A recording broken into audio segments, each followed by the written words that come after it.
Yo, disclaimer, we don't take ourselves seriously, neither should you. We're Hello, going. friends. How are you, Luna? Good. Things are good in my life. My roommate just moved out, so Home happy days for alone. me. What's up? Place to yourself, walk around naked, and that is the dream. Walk around naked. I can have boys and girls over. I can have orgies. I can do whatever the fuck I want. No, well, you can have probably orgies won't, but within limits because there is like a 5 people maximum that can come to your house. So let's that's be right. No, realistic. isn't it 10? Oh no, that's outside. That's outside. So I can have large 5 outdoor orgies. Yeah, but so only like moderate indoor Yeah. orgies. Cool. Amazing. VIP, So private event kind of thing.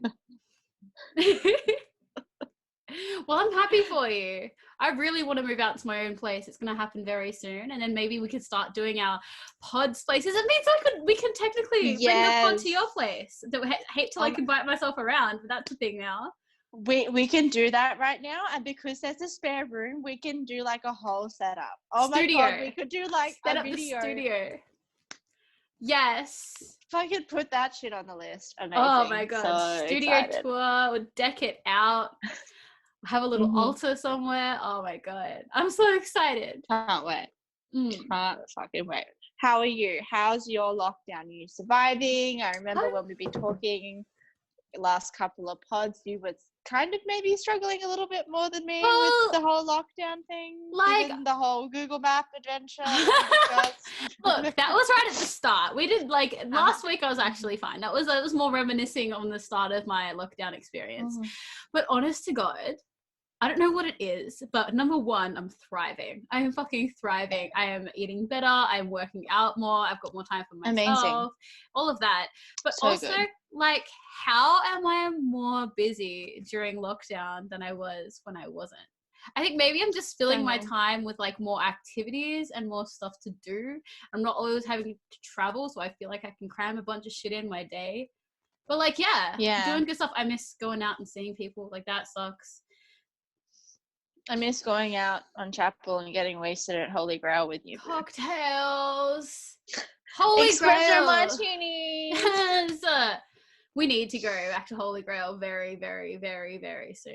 I want that. We need to go to a lot of places very soon. We need to do a whole Chapel St. Kilda crawl and get good food, good drinks, find some good people to hang out with. Oh my god, it'll be a vibe.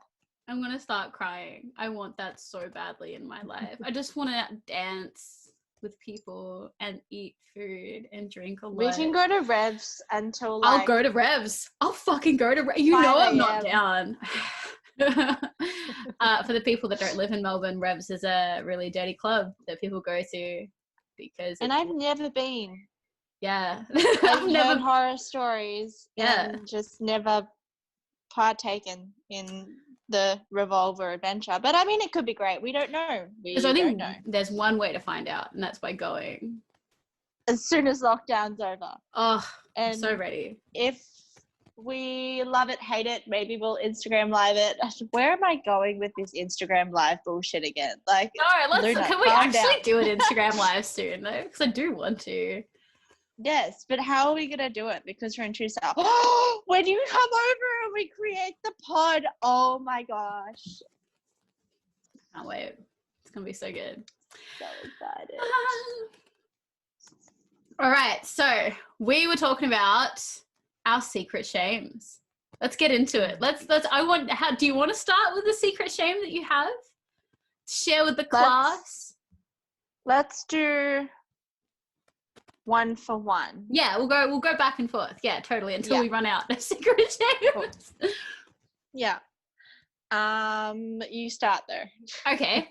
So straight off the bat, and this is one that I'll own up to pretty easily, but I am pretty ashamed of myself for it because it's not a healthy thing to do. It's not content that I feel is nourishing me, but I'm super into reality TV shows. But it's only when I'll start down a rabbit hole of dance moms, But I know that it only happens when I'm actually really, really depressed. I'm using it to escape. Yeah, no, I'm really depressed.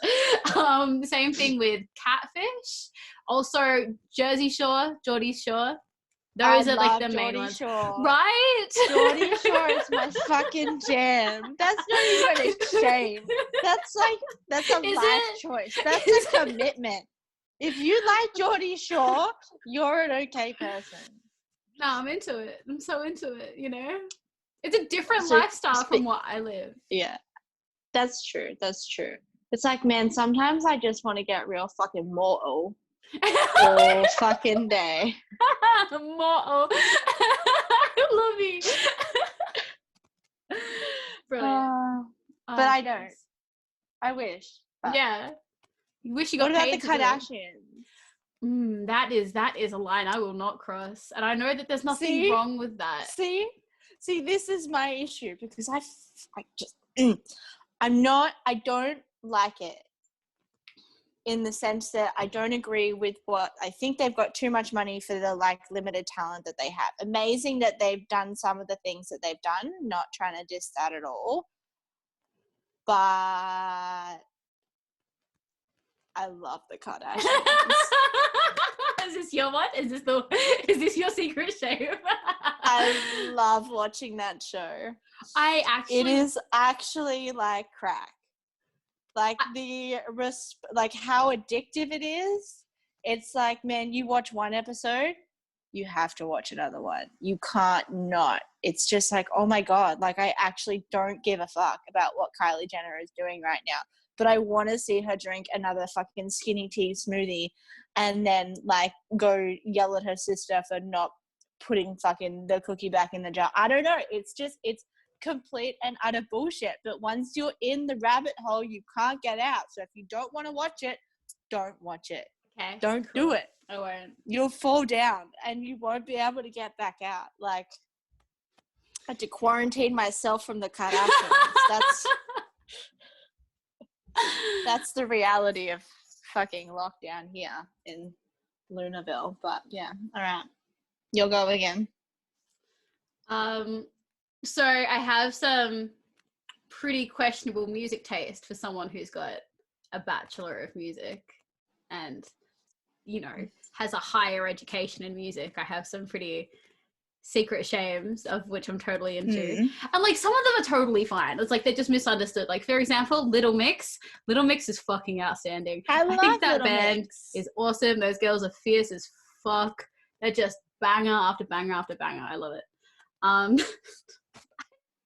really like Bad Baby. Do you know who Bad Baby is? I know who Bad Baby is. I think it's Would great. I say that I like her? No. I'll check on her songs. But Cardi B, like Cardi B, yeah, absolutely. Cardi B is fine. Like, I don't think. But she's not my favorite female rapper. Neither is Bad Baby. I've got a lot of favorite female rappers that aren't, you know, the main popular ones. Who is your favorite? Ooh, sidetrack. I really like No Name, and like in terms of female rappers, No Name and Little Sims are probably my two favorite female rappers. Yeah, that's fine. That's okay. It's because they're not like Nicki or Cardi, like, or that's Megan Thee Stallion, or like anyone else who's like coming up. The extent of my female rapper knowledge is Cardi, Nicki, and Iggy. That's it. Oh yeah. Oh, and Missy Elliott. Missy Elliott's obviously a fucking queen. Oh, true. Yeah. Like, respect her for what she did for female rappers in that genre, but not my jam. Yeah.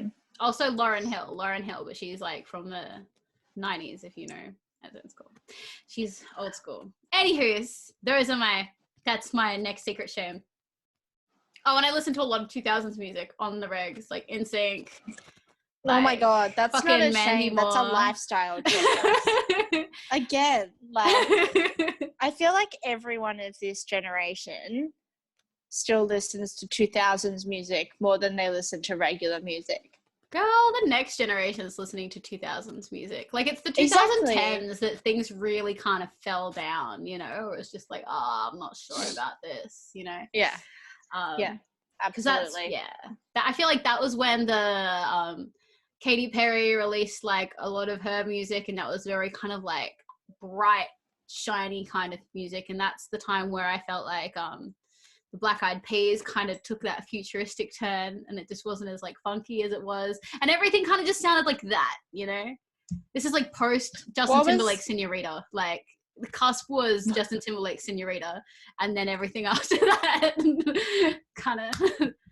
What was that fucking Black Eyed Peas song that was like, you hate it, but when it comes on, you can't not get down to it? That was like really futuristic.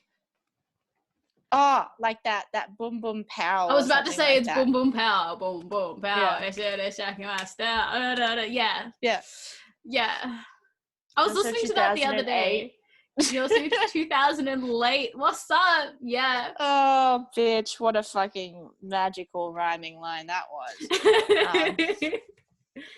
No, from someone who like can't write songs, but anyway. You do write songs though, but that's just. Sure. Can we just stop bringing just gonna put Luna on blast. That's cool. Your turn. That's what Luna loves. Secret shame. I'm just gonna like mimic yours for a while until like I've like delved down, because I feel like I'm pretty open about like most of my like shames that I have. Like I feel like I'm a pretty open book when it comes to a lot of things in my life, but I don't like delve into depth about those things. So I can see the look on your face. You're like, you're not a fucking open book at all. What are you talking about? Yeah. But anyway, I really... Okay, not really like, but there's maybe more than 3 songs by Justin Bieber that I really get down to, like, hard. I fucking love Justin Bieber. Like, well, I didn't even think that was a shameful thing. I thought it was widely acknowledged that he's great. For someone like alternative like and goth me, like because you. I'm so alternative and metal and different and like, oh my god, I'm an e-girl. Look at me. But, you know, like, for someone, I don't know. I don't like a lot of what he does, but there's like 3, 4 songs I'm just like, yes, this is like speaks to me on a spiritual level. Is one of them Sorry? Yes, one of them has to be Sorry, because that's like number 1 for me. Yeah, and because like Sorry is such like a fucking emo song as well. Of course, I'm all about it. Then what else? I'm gonna do 2 because you went into depth about yours. Secret shame. This is kind of gross and maybe a bit TMI. Maybe no one's gonna listen to us anymore after this, but I fucking love picking my nose. Like, Get it. I love picking my nose. I fucking love that shit. Like, I won't do it for ages. Just to get it out, but just to get out what you need to get out, yeah? Yeah. But, like, I won't do it for ages. And then, like, I'll have to get something out that, like, is annoying me. And then after that, it's like a tick. It's like, I, like, can't not pick my nose. It's like, it just, I don't know. It's weird, but that's the thing that happens to me. It's not constant. I'm not like sitting like at work fucking every day with my finger up my nose.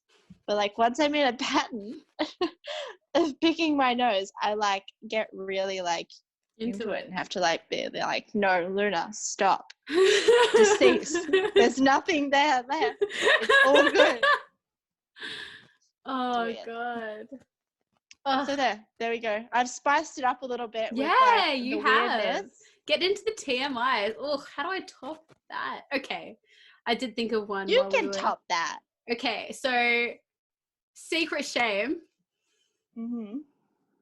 So I've often talked about like conspiracy theories about this, that, and the other, especially last episode. I got into some ancient civilization shit. Okay. You didn't link me to that as well, by the way. Oh, I'll do it. I I'll was do it. I'll do it. fully I'll do it. I'll do it. expecting a link. I'll do it. Oh man, that's my other thing. No, this isn't a secret shame. Just really quickly, this is just a thing that I do. I always tell people when I'm talking to them, I'll link you to this thing. I do it especially with my students.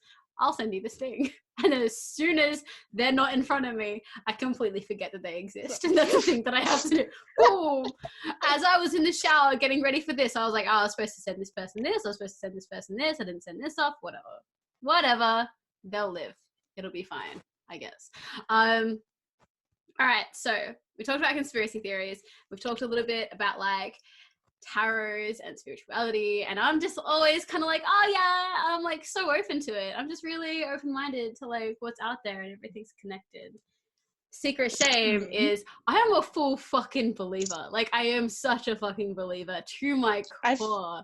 I will swear black and blue that I'm just like, it's whatever, it's fine. But I definitely think all the conspiracy shit is true. And maybe I'm gullible like that, but like, is that really secret shame though? Especially after last episode, I feel like we all kind of figured out that you like believe in like lizard people. So again, I'm not trying to shame you by saying that, because if you want to believe in lizard people, by all means, believe in lizard people. And when you send me the link, maybe I'll believe in lizard people. But don't think that the lizard people are at the crux of they're at very minute, at the back of it part of like what's going on. Again, I'm not trying to give you shit. I'm just using that as an example. I'm so defensive. I've had so many people just tear me down about me thinking that everything's connected. And they're just like, no. I think everything is connected. It is. It fucking is. I remember the first time I got shamed about it, we was at this like, because I went to an all-girl Catholic school. It was like this RE religion retreat that we did in like year 12 or something, and then we were supposed to go around the circle, and they were asked like, what is God to you? And everyone was like going around, and I was like, oh, I just think like God is just like, it's everything. Like I think it's all one thing. I don't think that there's like a God above and a devil below. I feel like it's just all, everything is the one thing. And then the girl was like, oh, like God's just whatever it wants to be on whatever day. And I was like, I'm just gonna shut the fuck up. Like they're all these like fun skinny bitches like just laughing at me and like, oh, that's so dumb to think. And then I didn't let myself think like that until in my 20s, way later. So yeah, it is a shame, because I was shamed away from thinking that when I was a teenager. Well, I guess in that respect, yeah, you're not wrong. But like it should, like, I think that that's really fucking stupid that that's a shame. Like you should be allowed to believe whatever you want to believe, even if I don't believe it, and I was maybe sort of accidentally giving you a little bit of shit just then. No. But it wasn't like I don't know. That's a shame. I think that's dumb. I think it's all too, whatever. I don't think it's hurting anyone, me thinking what I think, so. Yeah, and I mean, also, like, blonde skinny bitches in a Catholic high school are all fucking trash anyway. Sorry if you're actually a nice one of those watching this video right now, but also, like, remove yourself from that environment because it's fucking toxic. Both Dan and I have been there, so it ain't fun. No. That's another thing we can talk about, but it's your turn for a shame. Yeah, you should have been thinking about it.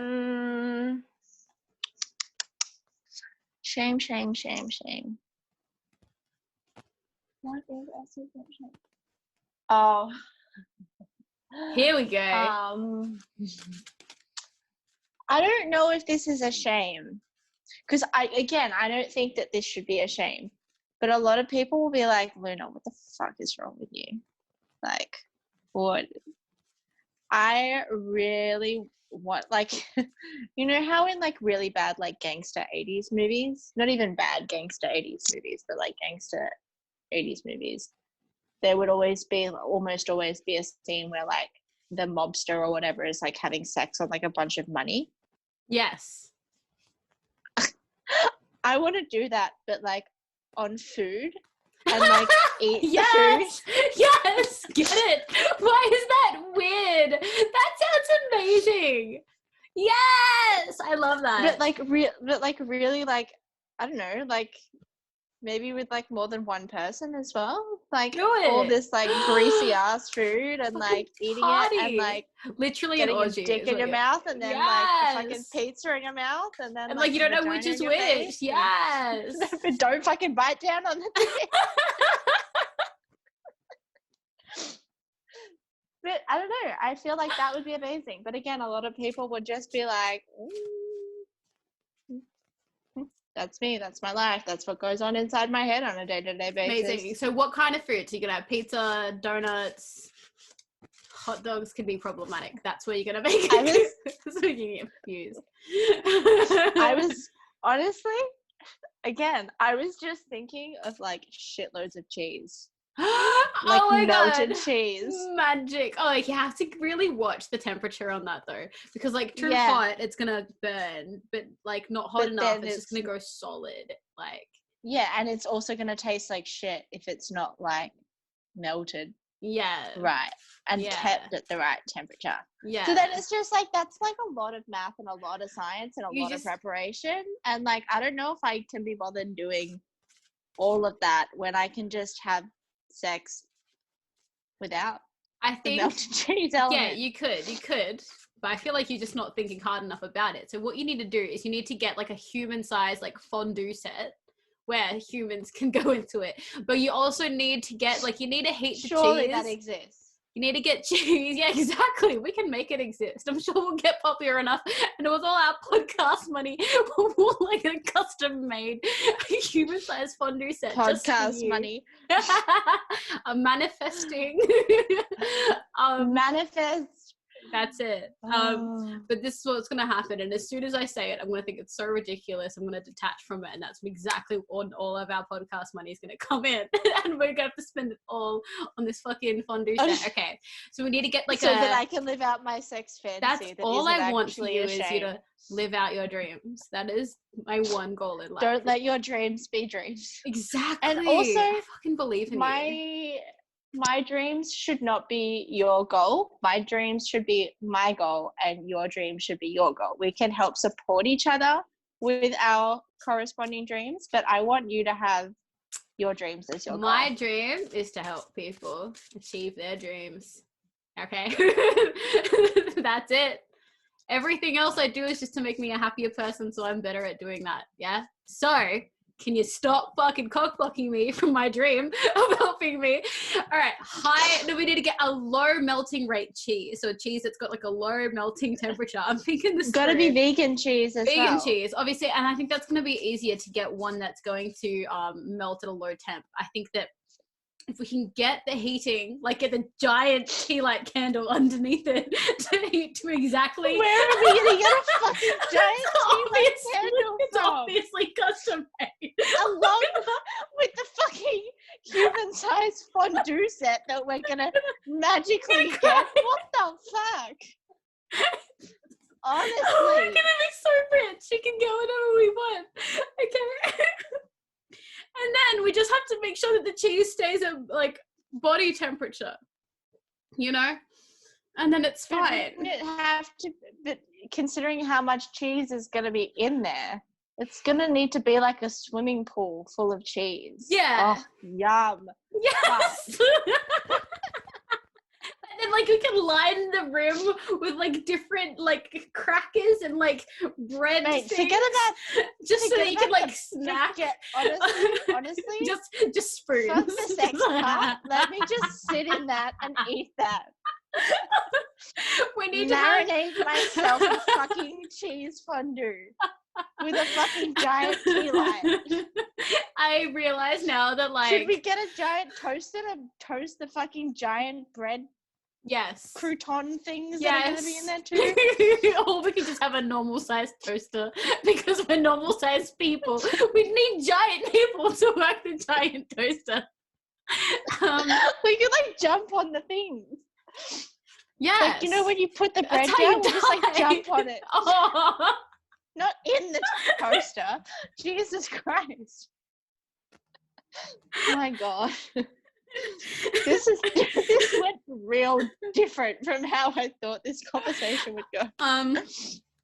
I was gonna say, like, it would be really cool to, like, on a pod have like fondue and wine party, but then I'm like, no, I'm pretty sure I can't do that with you, because the whole time all I'm gonna think is like, you're really turned on by this fondue set. You just want to. I'm gonna want to fuck you. No, you're just gonna be eating fondue, thinking about your cheese orgy, and that just for me is like. I'm not gonna assume. I'm gonna lose my appetite because you're just gonna be like enjoying it too much. Yes. Fuck. Literally crying off my eyeliner. Amazing. Okay, that was a fucking amazing shame. I don't know how I'm supposed to top that. Yeah, top that. Okay, you got this. Just say one of your weirdest sex fantasies. I've also had weirder sex fantasies than that, but it's not a weird like a shame. And it's not a shame, because I'm not ashamed of it. It's just a very little known fact about me, because for the most part I'm like quite straight. I think we've talked about this, yeah. But have we talked on the pod about the kind of girls that I'm very, very attracted to? Not on the pod. I think that maybe we've talked about it, but I don't think we've talked about it on here. If we have, we're going to repeat ourselves. Yes. But you're probably used to that by now, because all we do is fucking drink wine and talk shit. So I don't know who's talk about the same thing 10 times. Every single episode, every minute of every Holly. episode. Holly, oh my gosh, she left some absolutely gorgeous comments on our YouTube video, and I need to respond, because meant the absolute world to me that she would just take the time to leave a comment and say really nice things and be really helpful with other things that she said. And you're amazing and we love you.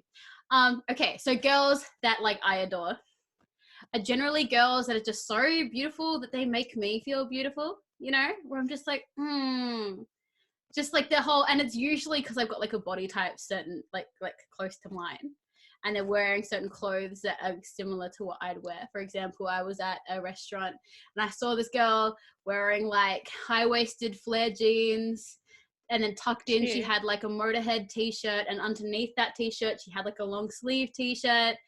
And I was just like, oh, that whole vibe. And I was accidentally flirting with her when she came to ask for our orders and stuff like that. I was just like, you're so beautiful. I didn't even realize I was flirting with her until it happened. That's happened a couple of times. Just with girls that just are so beautiful. They make me feel beautiful, and I'm just like, oh, I just end up flirting with them. But then also young girls, girls my age, probably not much younger or much older, because I'm just not into girls my age, wearing high vis. So fluoro shit. They're at the side of a construction site, and they're the ones having a fucking lollipop, and they're just wearing high vis. They're working, but usually they've got a low bun in their hair, and they've still got all their makeup on and all that kind of stuff, and they can tell that they've beat their face, or they're just they're a normal girl like you or me, but they're just at work. And I think what it is that I like about them is that I'm not thrown by what they're wearing, because I love your aesthetic and I like my aesthetic, and mine's a little bit grungy tomboy-ish kind of thing, and you've got the whole alternative thing, but there's the more preppy stuff that I'm not really into, or that little bit more north side style that I don't really vibe with. But when you're in high vis, I don't see that. All I see is your fucking face. I am beautiful, and then that's it. And so many times I've seen a girl who's just got this beautiful face, and I've walked past, I'm really tired from work, and they've just smiled at me, and I smiled at them, and then so yeah. Damn, cute. That's it's not a secret shame. It's just now you know. The more you know. An unknown little tidbit about the amazing, wonderful Dan. Yeah.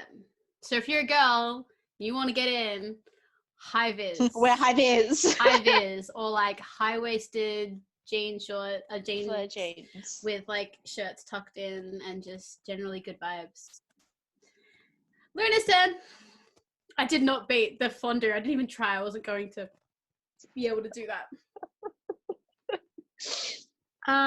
Secret shame. Um, so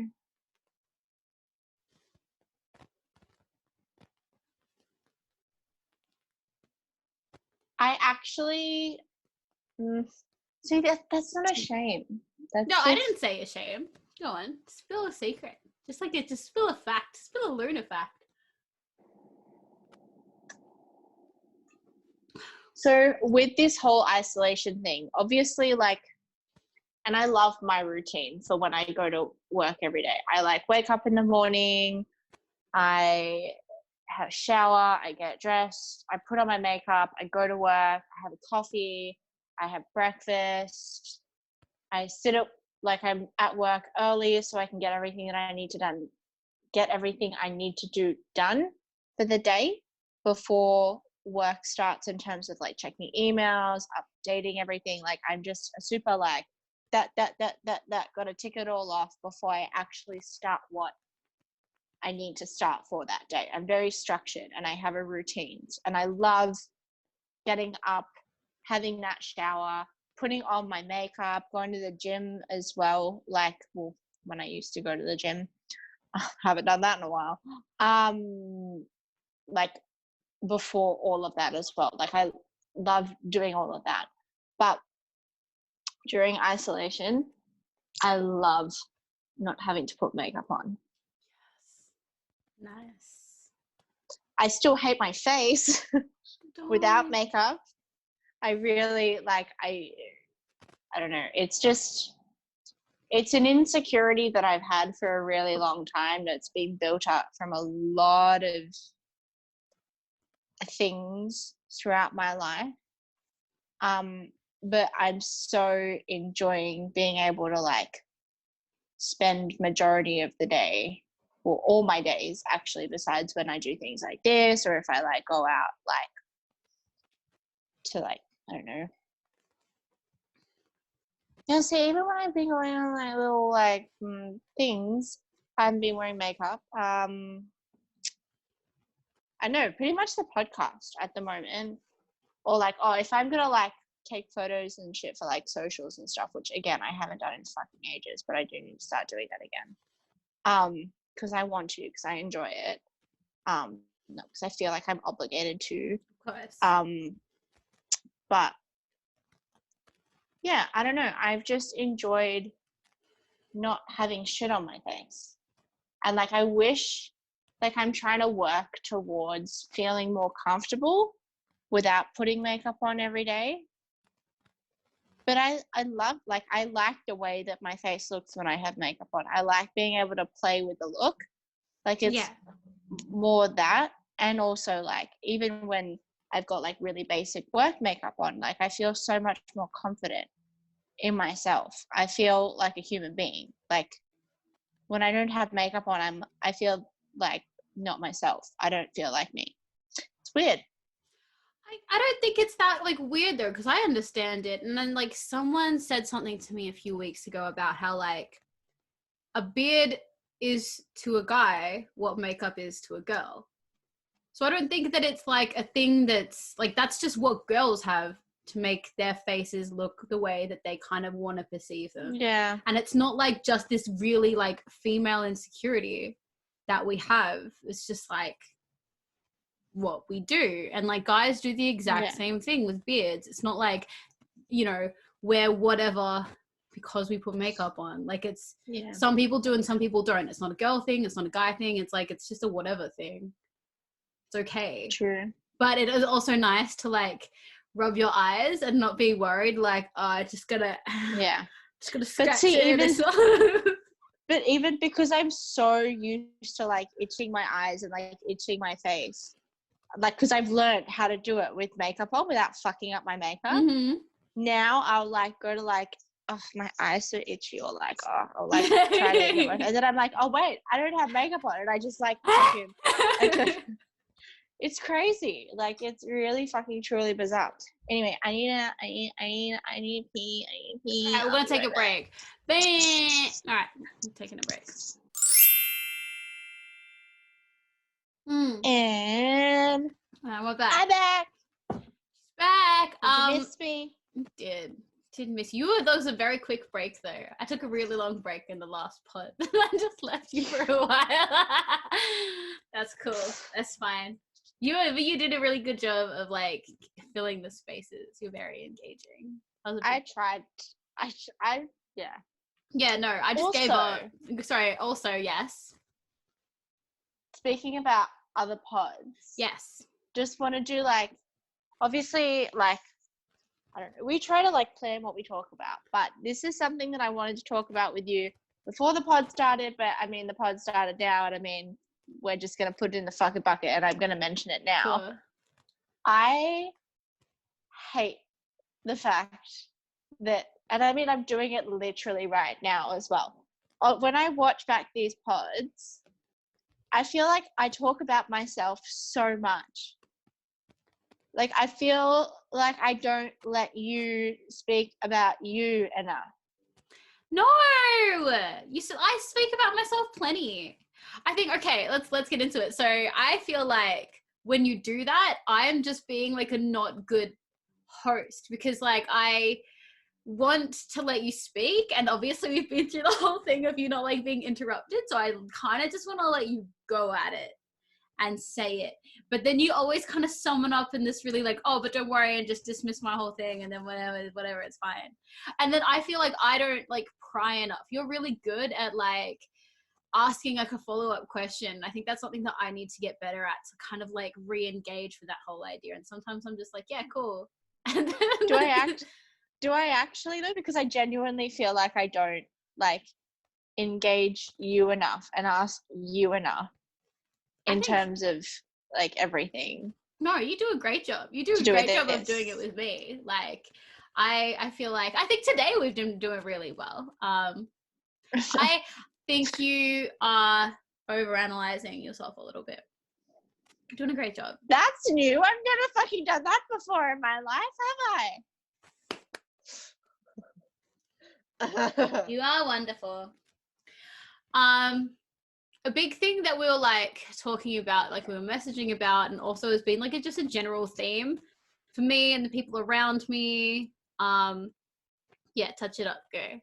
And like you said it today, and you said it the last couple times I talked to you, but also there was a moment over the weekend when it was Mother's Day, and my whole family just started saying like, lean into it, because they've heard me say that so many times lately. So that's like the running theme of my 2020, which is like lean into it, which sounds like that's cute.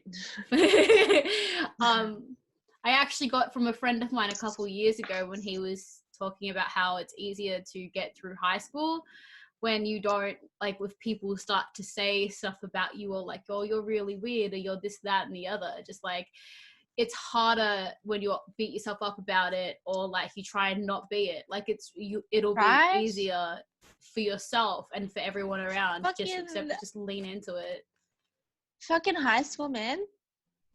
I was a virgin until I was 18.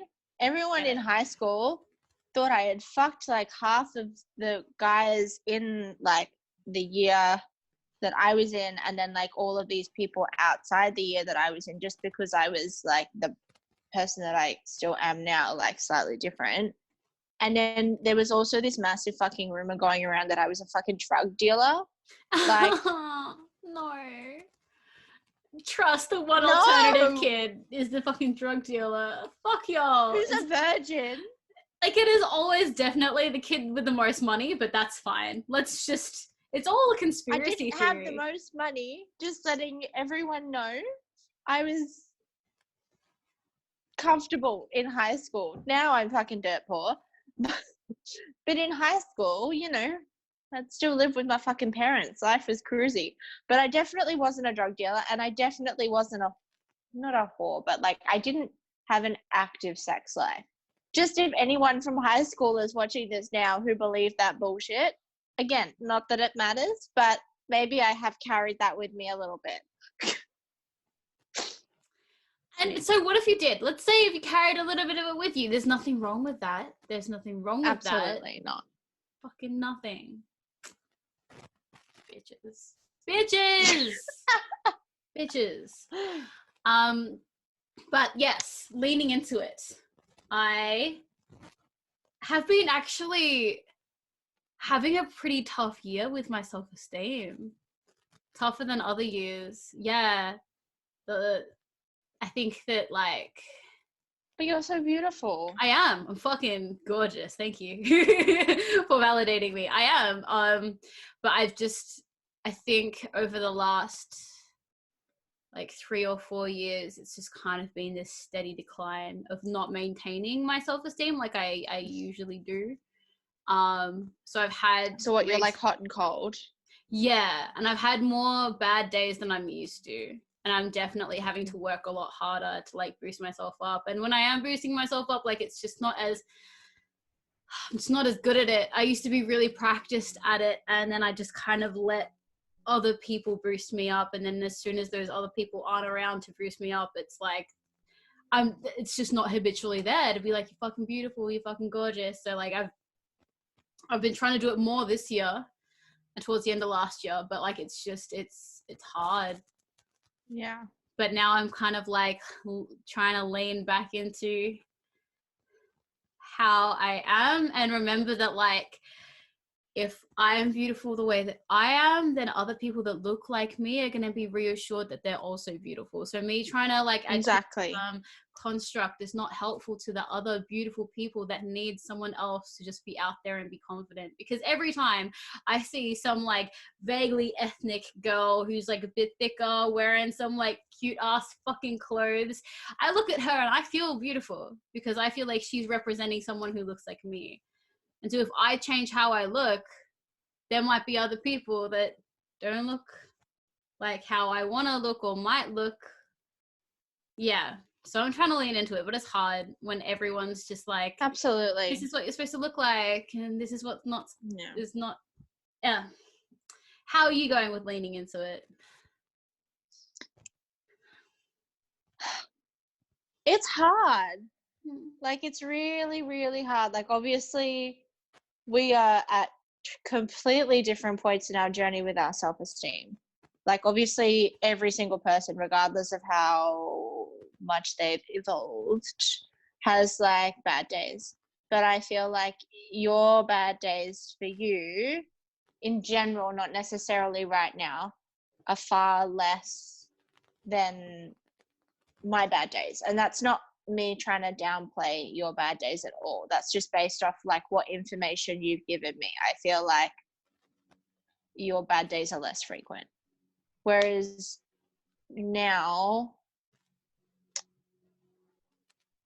my bad days are more frequent, but I guess from what I feel, but instead of letting them affect me as much when it comes to things like the way I look, or if I feel like something that I've said is dumb or stupid, or I've just not done what is required or expected, instead of me being like getting myself in like a hole and like spinning out about it, I'm just kind of like, that's what it is. I just need to fucking like focus on something else. And like, if that thought comes back into my mind, instead of just like completely pushing it away, I'll just be like, okay, I sound like my fucking therapist right now, but I see the thought, I acknowledge the thought, and then I let it pass. I don't just try to like push it away automatically. Yes. And yes. Obviously, sometimes that is so much easier said than done. Trust me, for someone who like fucking didn't have any kind of handle on their emotions whatsoever for like a very, very, very long time, still learning. It's not a walk in the park at all. But having supportive people in your life and going to therapy is like key, honestly. Like, because again, maybe this is a shame, but I don't think this is a shame at all, especially with the way that we live. Like, I've been going to therapy, and maybe I've talked about it before, I don't know, I've been going to therapy for a really, really long time. Basically, since I was like 14 years old, I've been in therapy of some kind, give or take like a couple of years, maybe 3 years. But, and I'm, as I said, like last episode, 24 now. Like, that's a long ass time. And for majority of those years, realistically, until like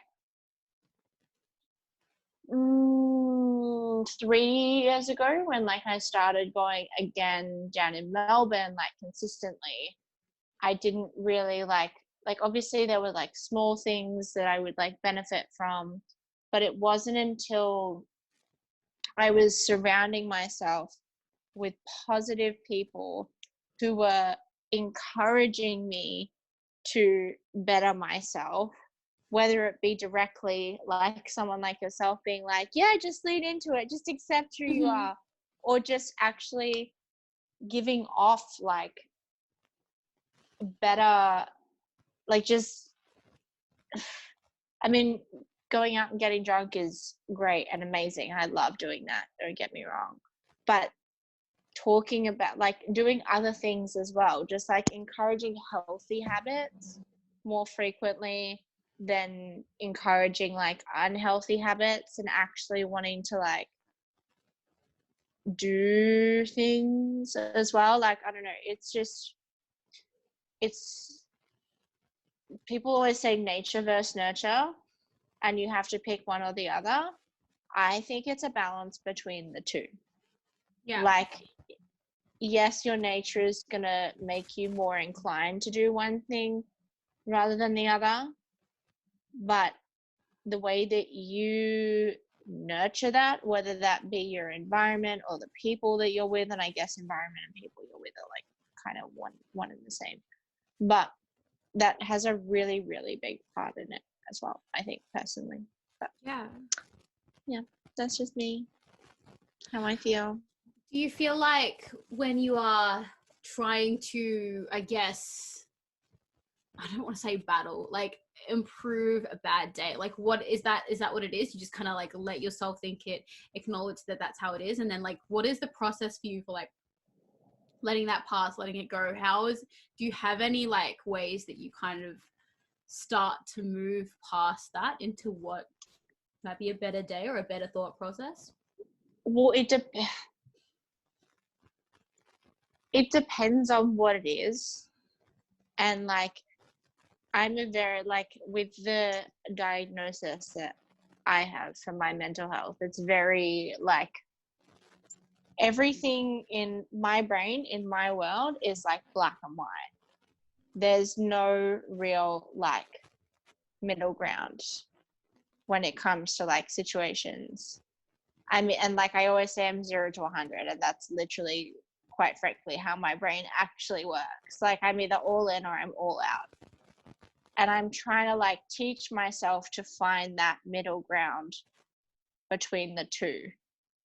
And that's really, really hard. And when there's a lot of things going on at once and that's not necessarily all negative things. They could be a lot of like positive things and then one negative thing, but that one negative thing is going to throw off all of the positive things that are happening.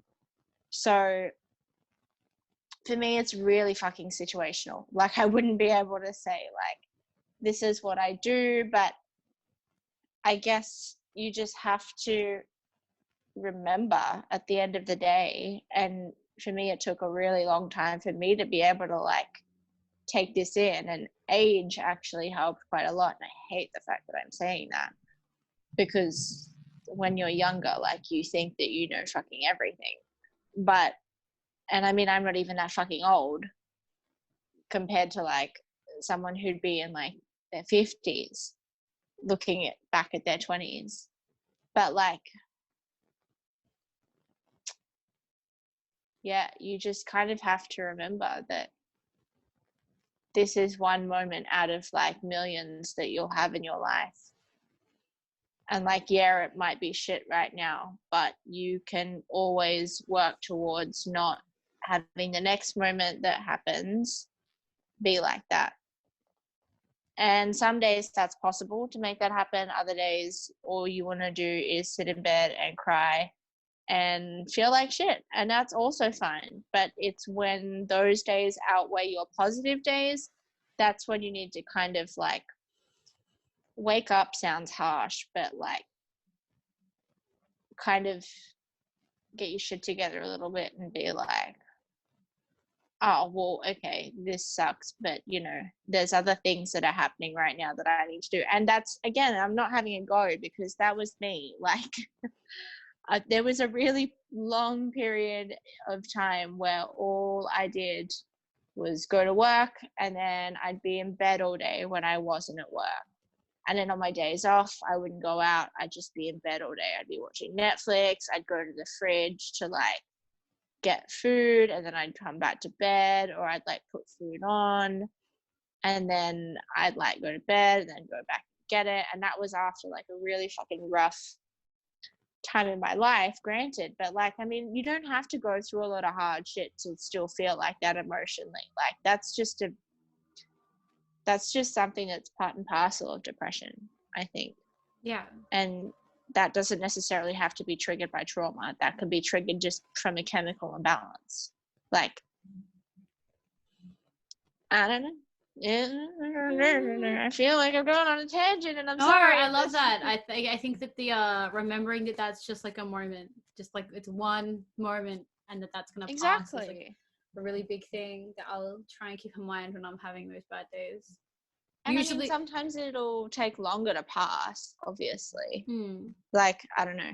I hated it before, like, I had, like, my realization. People just be like, oh, that's not something that's going to be relevant in, like, 2 years from now. Like, think about what's going to be going on in your life in 2 years from now. Like, I still hate that. Like, that doesn't matter. Like, when you're in that moment feels like it's the only thing that matters. But you need to kind of, I don't know, feel that moment, embrace that moment. If that means that you do lie in bed, or you do cry, or you do like online shop for things that you don't realistically need, then that's what you need to do. But obviously online shop within your limits. Don't fucking put yourself into debt. But budget. Trust me. But yeah, I don't know, you need have your moment where you feel like shit and where you literally are living that shitty feeling, but don't let yourself live in that forever. That's kind of the thing that I learned, I guess. Yeah. I don't know. Damn. Maybe I should be a therapist. Maybe you should. No. I've got way too much baggage for that. My go-to tactics for like pulling myself out of that, I think it all comes back to, first of all, I see myself as like dozens of different people. There are like so many different versions of me running around up here. There's Danzy, there's Dan, there's Danny, there's like 12 others. Like who fucking knows how many there are. But I learned a long time ago that I've really like, people come and go. People just fucking leave, and you really can't depend on other people for your self-esteem. So absolutely. Yes. I learned a long time ago to really be my own best friend, because I'm the one that has to deal with me all the time. So and that's something that I need to learn. Like, yeah. I'm okay with being alone, but I'm not my own best friend at all. By any stretch of the imagination. You should be though, because like when you're by yourself, you get to do whatever the fuck you want. You get to do all Luna's favorite things. You don't have to take anyone else's fucking opinion into account. You don't have to deal with their bullshit. You can eat whatever fucking food you want, listen to whatever fucking music you want. Whatever Luna wants to do, Luna can do, with no one else fucking bothering. That's why I love hanging out with me. I'm so okay with being by myself. I get to do whatever I want. No one's there to judge me sitting on my phone for 3 hours doing fuck all. That's what I wanted to do. That's what I wanted to do. Watching TikTok. Exactly. So when I know I'm having a bad day based on things like my appearance, I know that I'm talking really badly about myself. I'm criticizing myself. And I would never, ever in the world go to you or any of my other friends that I think are beautiful and perfect the way they are and say half the shit I was saying to myself. And that's where I know I fuck up. Isn't that fucked up? Yeah. Like when you think about the shit that you like say to yourself when you're having like a bad day, or even like when you're having like even in a moment, even if it's like a normal day or like a good day, you have like that moment where you'll say something to yourself and you'll be like, oh, you're fucking shit, or you're X, Y, and Z. And then you think about it later and it's like, man, would I actually say that to anyone else? Fuck no. Then why did I say that to myself? Exactly. So I fucking march my ass over to a mirror when I can remember to. Give myself the biggest fucking pep talk. You are so beautiful. Everything you do is perfect. And this is why I can't take compliments from guys, because they're like, oh, you're pretty. And I'm like, your words mean nothing. Because I have like 20-minute fucking sit down chats with myself in the mirror to like get myself out. Because before I started doing that, I was all eating disorders. I'd beat myself up and I'd be like, the only way to fix how I'm doing is to stop eating and to over exercise and really just fucking punish my body. And at the end of the day, did my opinion of myself change? No. At my like skinniest fucking smallest weight, I felt the worst about myself. I could not, I was in such a fucking deep depression. I literally have diaries from then, and I've never been so sad as I was when I was that small. It's fucked. I'm so sorry that you had to go through that. I'm so sorry that you feel like you felt like you had to do that to yourself, because it's fucked up. It's fucked up. It's fucked up, and what's more fucked up is like my story is not special. My story is not like it's like at least 50% of girls can relate to this story, and maybe guys as well. I don't know the rates there. I don't have but like, I think it is special though. I think that even like, and I'm not trying to have a go at you for saying that, but I think that every single person who experiences something like that is special, not necessarily because what's happened to them is good by any stretch of like any imagination, but like we can't, like you're putting, like, I don't know if you realize, maybe you do, maybe you don't, but you're like putting yourself down by saying like, oh, it's nothing special by having an eating disorder. It's like me being like, oh, I was like emotionally abused and like physically abused in like a relationship that I'd been in before, but like that's nothing special because that happens to other people. Like, do you see what I mean by that? Yeah, I don't know what to do about it though. Like I don't want to start saying that I'm special for it. Like I don't know. Maybe we just need to like create a new word for it instead. Be like, instead of being like, oh, I'm not special, being like, I just think it's not a unique problem. I don't want people being like, oh, you're this, that, and the other for going through something that like, maybe I see it different to things like emotional abuse, because no one came and inflicted it on me apart from just society as a whole. And we've all suffered but the from fact that, you know? With like emotional, the only reason I'm comparing the two is because like they're both put on you by society, like to a certain extent. To a certain extent, but like also eating disorders are very much, they can be like in like the societal pressure obviously is a thing, but a lot of the time it's a coping mechanism for trying to control aspects of your life. Well, is the staying in an emotionally abusive relationship not like a coping mechanism, I guess, if you've been like like not treated well and shit like that? I mean, generally speaking, like not trying to like pinpoint like anyone's case or like your case with like eating disorders or like my experiences that I've had before, like in past like relationships, but like, is that, I don't know, was it, because there have been situations that I've like looked back on and I'm like, man, why did I stay in that? Like, why did I put myself in that situation and put up with that? Because if a girlfriend had told me about what had been happening, like I had to my girlfriends, and some of them had been like, oh, what the fuck? I would have been like, I would have said exactly what they said. But because I was in it, I was just like, oh, no, it's fine. It's fine. Like, don't worry about it. I don't know. Do you feel like you kind of brushed it off? Like, this is getting into like real heavy shit. I think I brush off a lot of things, to be honest. I feel like I get like very deep into like my very true things that I'm dealing with and struggling with, and I'm like, but my go-to reaction is like, but it's fine, but it's cool, like, but I got it, you know.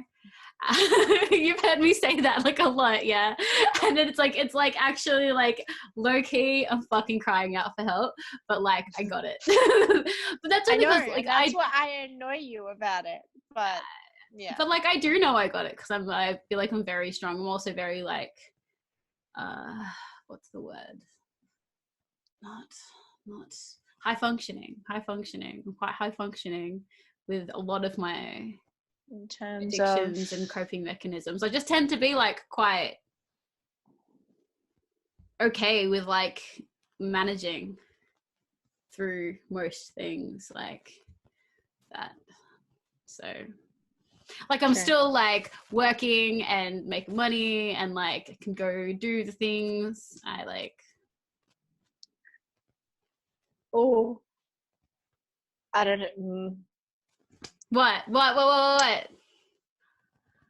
What do you think? And obviously I'm not hoping that this happens. I'm like literally knocking on wood right now, every bit of wood that I have in my house that's like within reachable distance to me, that this doesn't happen. But what do you think would happen if you lost your job or lost your like income? Because like you've got 2 jobs. Okay, so right now, what would happen? No, like in a not like, I mean, obviously you're living at home right now, but yeah. So like rent isn't an issue for you. Okay. But in terms of like how your brain works, because for me, career is like a huge part of my independence.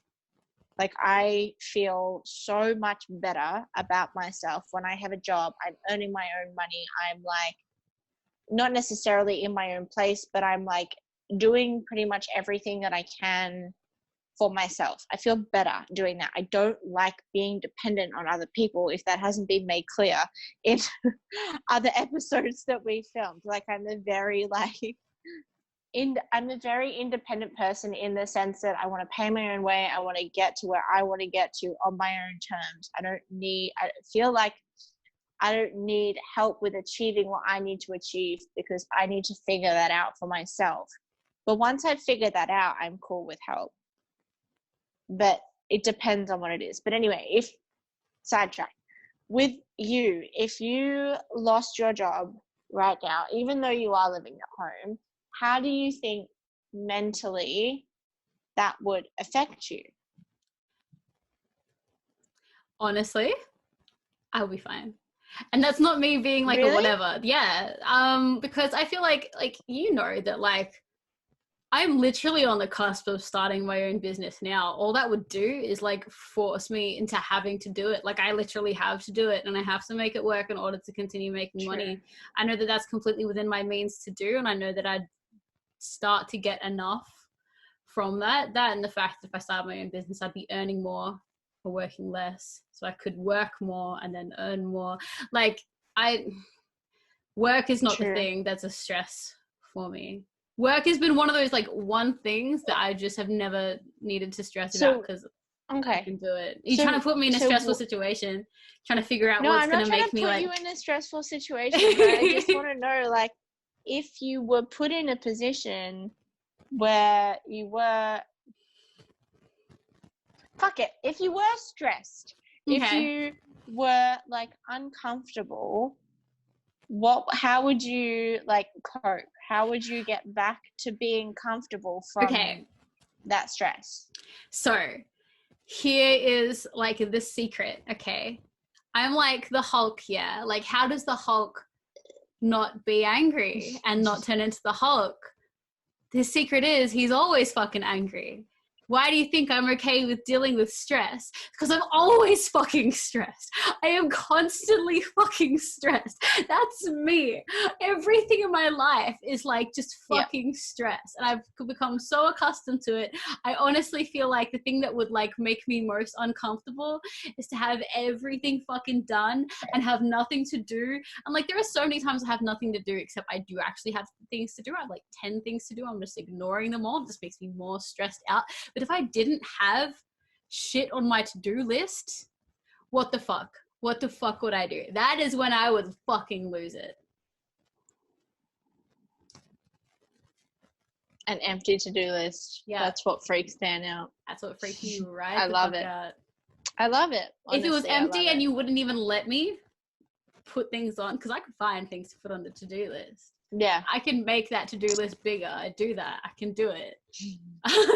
Yeah. What about you? What would you do if you lose your job? Obviously, your situation's like you're living on your own. I'd be pretty fucked, to be honest, if I lost my job. Like, I've been in that situation before, because, like, this isn't, I mean, honestly, we're only on fucking day one of me living alone this time. But, like, I lived alone for, like, 4 years. That was really and I wasn't meant to be. Yeah, I lived alone for 4 years before I got a roommate for like a year, and obviously that didn't fucking pan out. But for those 4 years, 2.5 of those I was working. And then after halfway through the third year, I lost my job and like I had a complete fucking mental breakdown.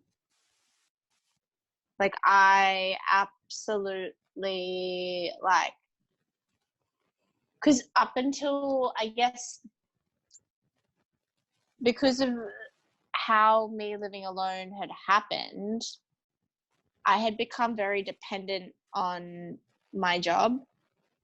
Like when I moved into the place that I moved into before, when I first lived alone, I'd come out of a really fucking weird situation. And so me going to work every day was very much like I was, instead of working to live, I was living to work, because that was the constant, that was like the stable thing in my life that I was like could depend on basically. Yeah. And so then when I lost that job, it was just like my whole fucking world like fell apart. Not because I liked the job. I really didn't like the job. But it was everything that I needed in terms of like a focus. Yeah. Regardless of like the financial side of it as well. Like obviously I needed fucking money because I was living alone. But yeah, it was, and that for me, I'm a very like kind of like you, like I have to have not necessarily a list. Well, I do have to have lists on my day off, but like when on my days off, I'm like, right, I'm going to do X, Y, and Z. Otherwise, I just feel crazy the whole time. And like, I have nothing to like put my energy into. And then I feel like I'm not going anywhere and I'm not doing anything. So that's why work is good for me. It gives me focus. It gives me drive. Like I'm really, at the moment, actually, I'm really trying to like bust my balls so I can like get further up on like the food chain, so to speak, because I want to improve. I want to constantly be doing more. Yeah. But if I lost this job right now, I don't actually know what I would do. I'd be really screwed. Because I'm living alone in a place that I thought was going to be for 2 people. So the rent is like fucking extortion. And then I've got a whole heap of other expenses that are coming up soon, potentially, because of unforeseen circumstances. And yeah, I don't know how to live cheap. Yeah. I have expensive days. Little miss, I'm just going to buy these 3 wigs really quickly before we start the podcast. I love you. But they're so cute. They are cute. They're very cute. I'm into it. You need to have the wigs on the pod also. Maybe. I'll have 2 of them on the pod, not 1 of them. Which one are you not going to have on the pod? I'm not going to tell you which one I'm not going to have on the pod. Okay. Because otherwise then they'll, yeah.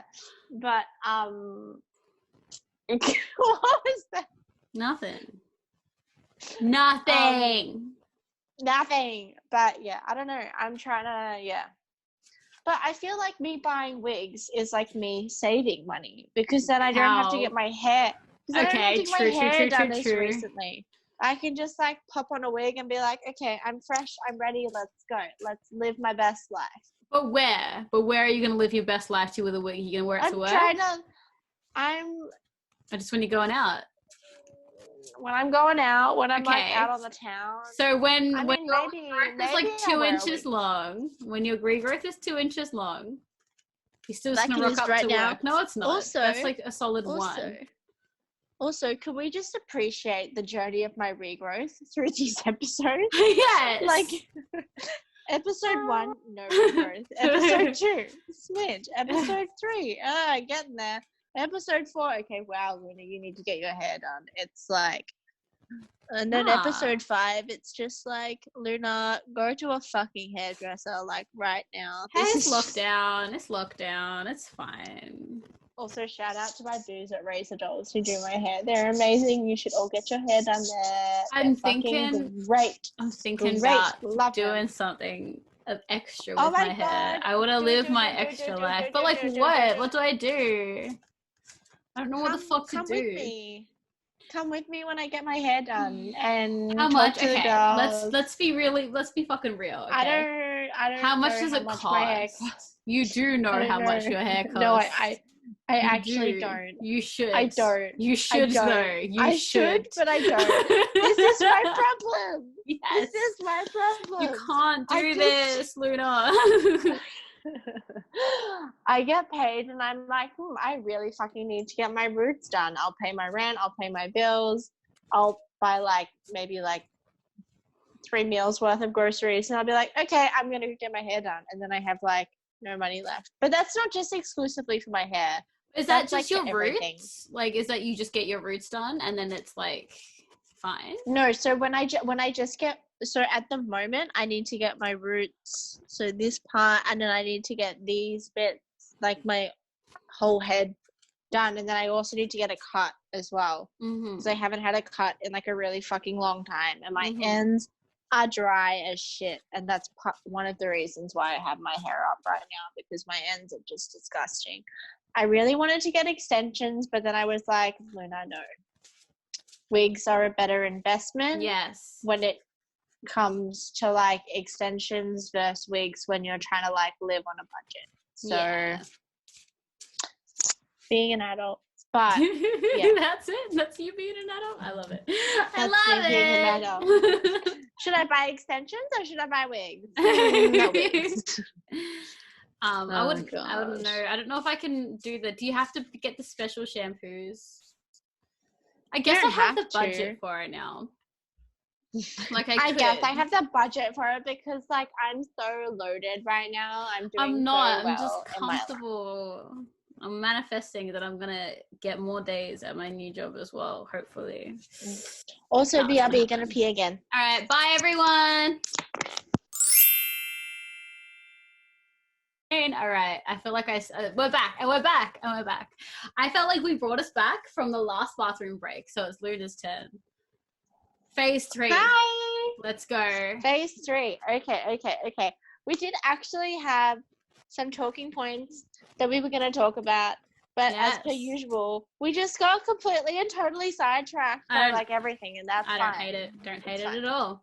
I don't hate it at all either. I love it, actually. I love the fact that we can like genuinely have an actual conversation with each other without having to like specify like what we want to talk about in the conversation. Yeah. Like it's just like, I mean, planning it out is great. Like we both love organization and both love planning. But like the fact that we can actually have a conversation too is like a major fucking bonus. And that was a perfect opportunity on that bathroom break for me to relight my incense and do all that. But I'm going to do that now. So I can hear y'all, but I can't see y'all. So that's cool. You're just gonna have to put up with this little bit of something. That's fine, you know. We do what we can. All right, so what are the talking points? What did you want to get into? Well, I mean, I guess, you know, not specifically, but like I'm looking at the things. We had like 3 things we want to talk about. One of them we've obviously already talked about, which is like secret like shames that we had. But then the other 2, I feel like we've kind of already touched on in the episode. If you know what I mean. No, we did it actually organically. I did it kind of deliberately. I was like, oh, I can ease into this subject and I can ease into that. So you're welcome. But if we want to dive a bit deeper into like the actual themes, because I feel like we touched on them, right? We touched on them. I feel like there's room for us to go a little deeper. Delve a little bit deeper into it. Okay. Well, let's just, you know, dive into the heavy shit. Let's go. And then we can get out of the heavier shit by talking about slightly less heavy shit. And then we can, like, finish it off by talking about some more fucking, like, shames at the end. Or, like, put on... Shame. I don't know. Yeah. Or I was thinking, like, shame from, like, Game of Thrones. Spoiler if anyone hasn't seen that. Yeah. But... also, fucking love my little, like, box heater that I got from, I think it was Target. Oh, Target, right. Target, sorry. It's, like, a fucking dream. Like, heats up the whole goddamn room, and it's, like, this big, and it was, like, $50. Probably gonna cost me a fucking fortune on my power bill. But you know what? It's fine. It's fine. I live alone. Yeah, you do. Yeah, you do. I'm fucked. It's fine. Absolutely fucking fine. Cool. So, we kind of talked about this one a little bit before when we were talking about, like, the, like positive like self-talk and shit like that, like getting yourself out of like a toxic cycle. But I guess when I was like thinking about these like points and like making this list, it wasn't just specifically like, oh, I've had a bad day. It was like also like behavioral cycles as well. I don't know if that's something that you get in terms of like maybe situations you put yourself in over and over again, like toxic relationships or like family relationships that are like toxic just in a different sense, or like even work. Like I remember we were just like literally just talking about work before. Like, do you find that you are kind of complacent maybe in any of those or all of those, or not even that, but like something else, and then you're like, oh fuck, why am I like doing this again? And like if you do have that recognition of what you're doing and you get out of it, how do you get out of it? Like what is your like, and obviously it's situational. And like and again, I didn't do it, neither of us did like a disclaimer other than like the very little one at the beginning, but we are not an advice thing. this is just our personal experiences. Don't take anything that we say as like this is what I've got to do with my life. Because you know what? This could probably potentially be the worst fucking advice you've ever heard. But for some reason it works for us, or right now it works for us, and maybe in 5 years' time, if we're still doing this or doing something else, we'll be like, what the fuck did we say then? Like, it's just how we feel right now. Yes. Hashtag disclaimer. Very late, but it's there. It's there. That's what counts. Exactly. All right. So I feel like, to answer your question, I feel like I find myself in really toxic situations purely because I have a really addictive personality, whether that be a substance or an activity or people, like friends, like new people that I want to be around, and I want to be around them. And it's all got to do with the fact that just like the way that they make me feel, or it makes me feel, just completely consumes me. I just take that thing and I just consume it until it's just like so much a part of me that I can't really separate it from my identity. So one of those things recently that I broke out of was smoking. And that was in my life for about 6 solid years, because I started doing that when I started studying music, because that's what all the cool musicians do. Don't do it. How old were you when you started smoking? I like first had that activity around me when I was 19, 20, but I didn't actually start it and become a smoker until I was 21. And that was a regular thing. And then I was touring and stuff like that. Yeah. And then that lasted for about 6 years until, actually no, less than that, 5 years. And then good on you. Yeah. And then I decided to quit after many times of trying to quit and just going back to it. And then I quit, and then my voice got a lot better. So I feel like I just had a big hit of deja vu shit. I feel like I wouldn't have actually completely finished smoking and be done with it unless I was a singer, because then I have the incentive to actually maintain that. I feel like because it's your craft. Exactly. It's like the one thing that's like truly the most important to me, after like family, of course, but then like my voice. So my voice has got a lot better, and I'm really grateful that I have that. But that's why I can also sympathize with people who are trying to quit smoking but can't, because if they don't have that immediate effect of like, this thing that's really important to me is better because of this, like I can't imagine how else I would have quit. But that was just an activity that was toxic, obviously, because it put me in a state of mind, and it was very demotivating, and it made me not go out and do other things, and it made me like very much form all of my friendships around people who also did that and like not much else, and they were also quite demotivated. And I'm talking about how I'm a big like who you hang out with kind of person, you know? Yeah. And I was just around people not doing a lot of things and like just talking a lot of shit. There's a lot of really ambitious people that sit around and talk a lot of shit, you know? And that's cool, but like at the end of the day, what are you doing? What are your actions? I don't want to hear what you fucking have to say. Like, just show me who you are. Yeah. Show me 100%. What you think. We sit here and we talk all the time, but hey, we've got the balls to put this shit on the internet. Exactly. We're doing things. This is fucking scary as shit. Whatever. This took organization. But yeah, Absolutely. So that was a big one. And then I also tend to have the same cycles with people who I let just consume me, and I want to hang out with them every other day and talk to them every single day. And I don't know how I break out of that.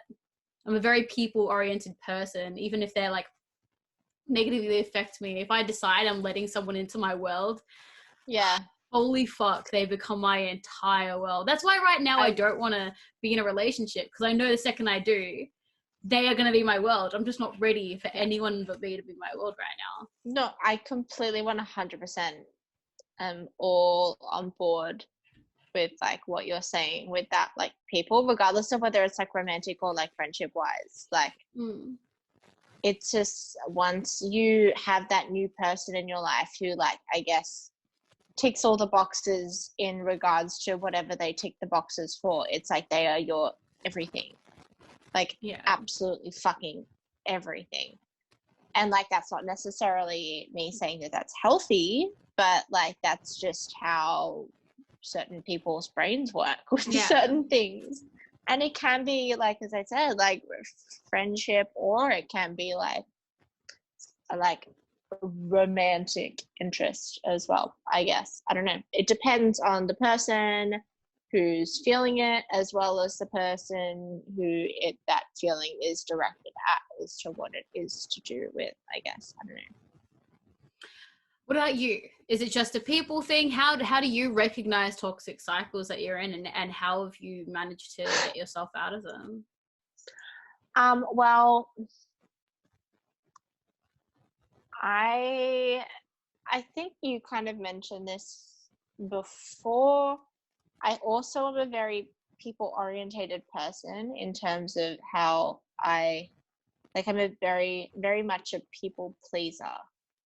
I think not necessarily more so, but in a different way than you are. You kind of have that recognition of like your own self and your self-worth, and you won't always, sometimes you do, but you won't always sacrifice that for someone else.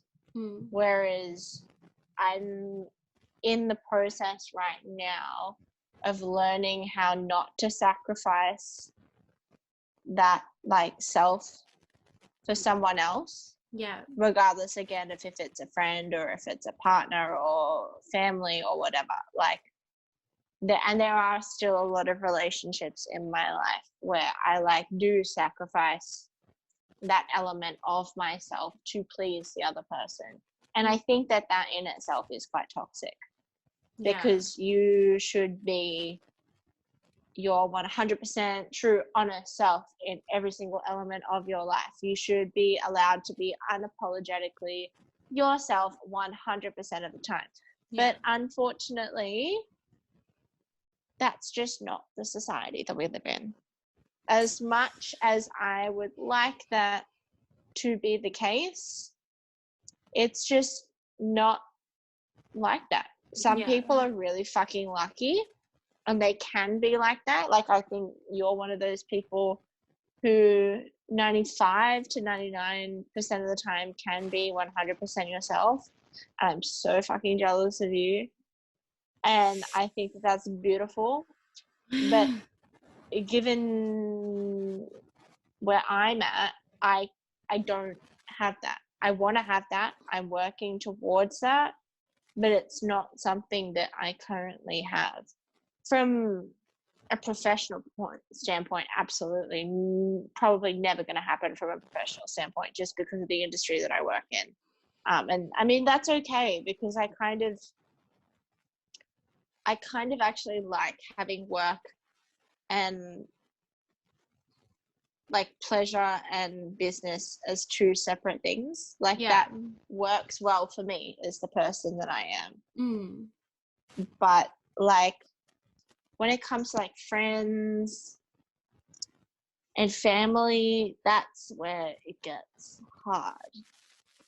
Like, there have been plenty of times in the past where I've been like stuck in toxic cycles, toxic relationships. And I guess toxic cycles and toxic relationships are kind of the same thing when you look at it, because a relationship is a cycle. It's just a different kind of fucking cycle than, anyway, tangent. But yeah, I don't know. I think that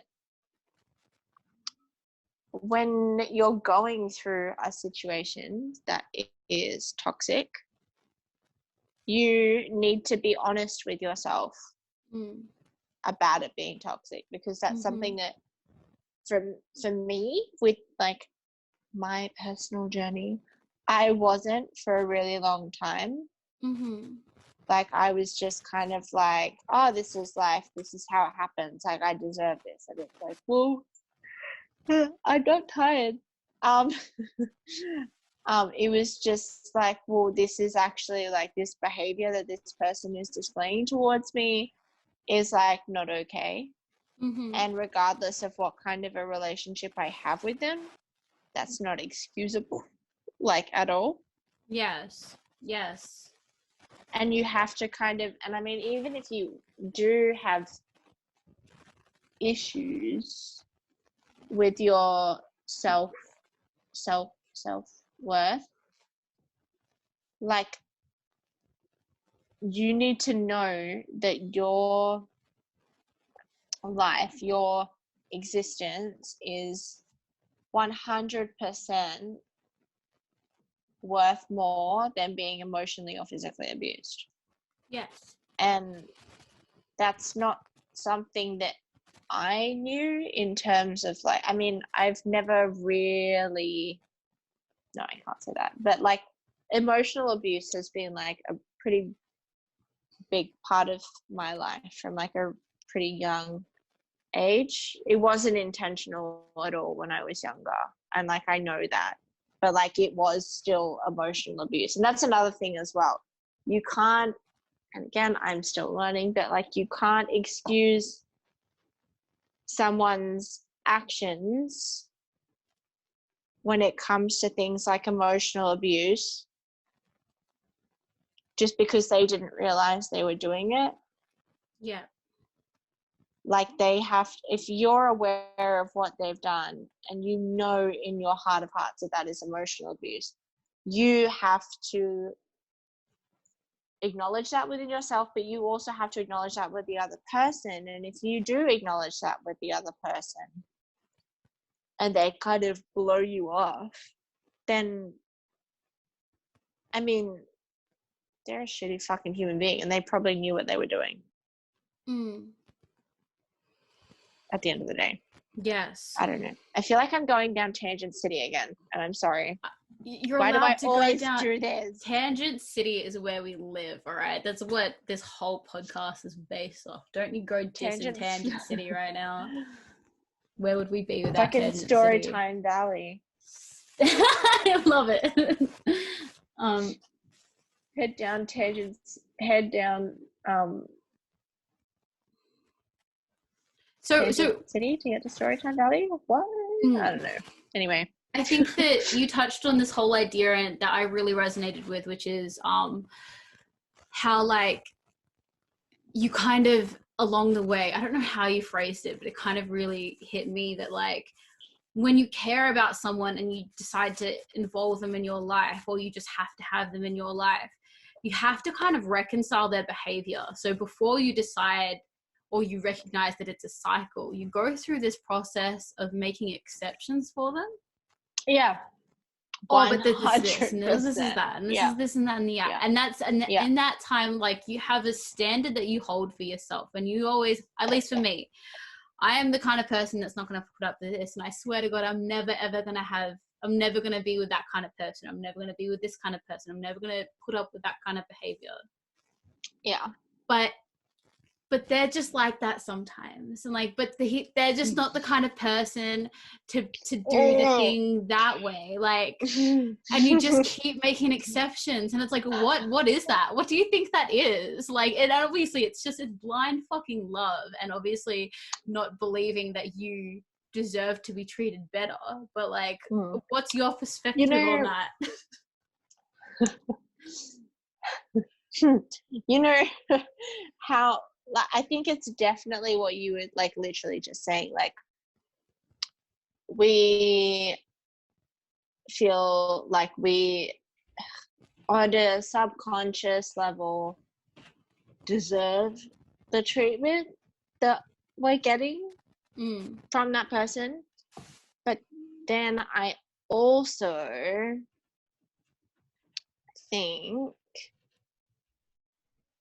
that, like how we spoke in either last episode or the episode before, I think it was the episode before actually, we like see our past relationships in rose-colored glasses. I think that if someone displays like, and I mean I'm not going to put an exact number on it, I'm just using this as an example, But as soon as someone displays like 3 traits that you like, that really fucking resonate with you, that are like, yes, this is amazing, like I love this about this person, and then they display something that you really don't like, even if it's just one small thing, at the start of a relationship, you're, regardless, again, if it's friend, romantic, whatever, if you're like building on like a family relationship that you haven't like touched on in ages, like a fucking cousin or something that you haven't been out of touch with like several years, and then all of a sudden like you see them again and blah blah blah blah blah. Anyway, that one thing that you see, well, you'll just be like, oh, but they do this, this, and this, and this, and this. Yes. Like, why is that one small thing important? And like, to a certain extent, totally fine, because no one's fucking perfect by any stretch of the imagination. But when that one thing is like super important, you can't excuse that. Yes. You cannot excuse that. Yes. Regardless of how much you're fucking idolizing this person or romanticizing this relationship, regardless, again, of whatever kind of fucking relationship it is, like, if that one thing is like a key thing, then you can't, you it's just, no, yes. Like, stop it. Stop it. And I did that in my last relationship, and I'm so mad that I did it, because, yeah, it's just, yeah. I think, and you know exactly what I'm talking about when I say this. Yes. But yeah, I think that like it also goes hand in hand with that idea that like the 3 things that you maybe liked, you think is so important. But I really need someone like this, and I need someone who's got this, and I need someone who's got this. Yes.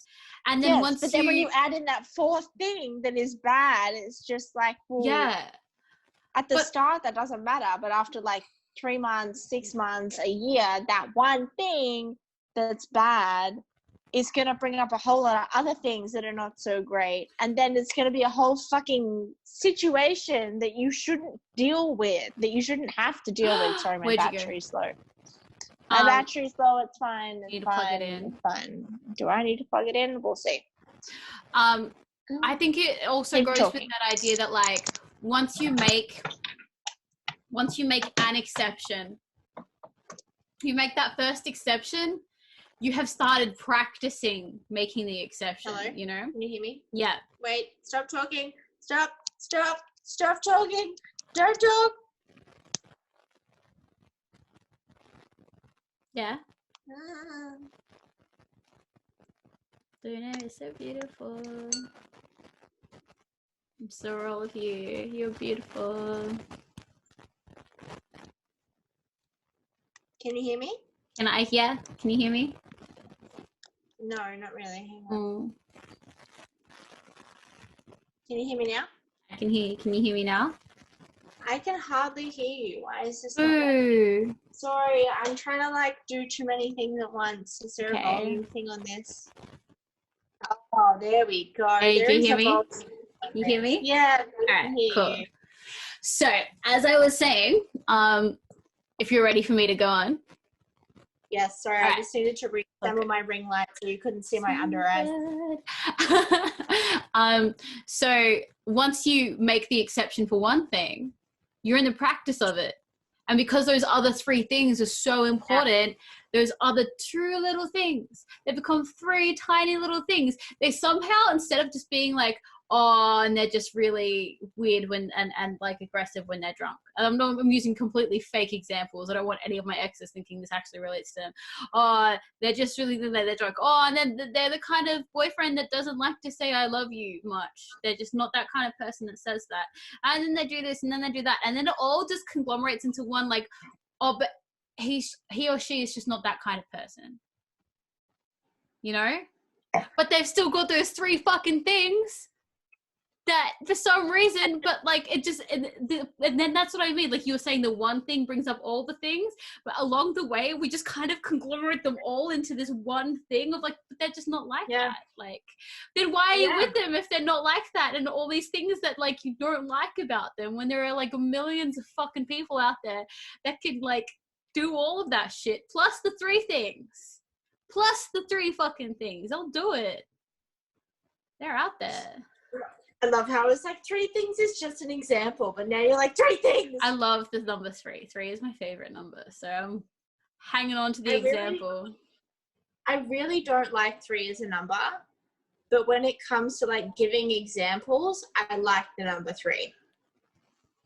See, I feel like 2 or 4 is just an odd number to give examples of, but 3 works as an example.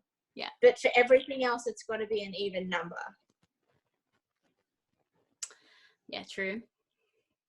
Except for addresses that I've lived, actually. There's only been one address that I've lived at that's been an odd number. The rest have all been even. Anyway, how are you with numerology? Completely against. I was literally about to ask you about numerology. So I know nothing about it. Absolutely nothing. Have you done all about it? Have you done a numerology quiz type thing? No, never. Do it. Fucking do it. Should we do it right now? Yes, because I was going to say I'll link you after the pod, but you know I won't. Hashtag episode like love languages.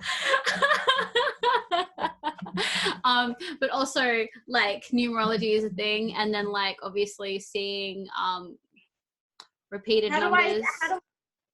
I'll link you now. You talk real quick. I'll find the thing for you. Right now. Okay.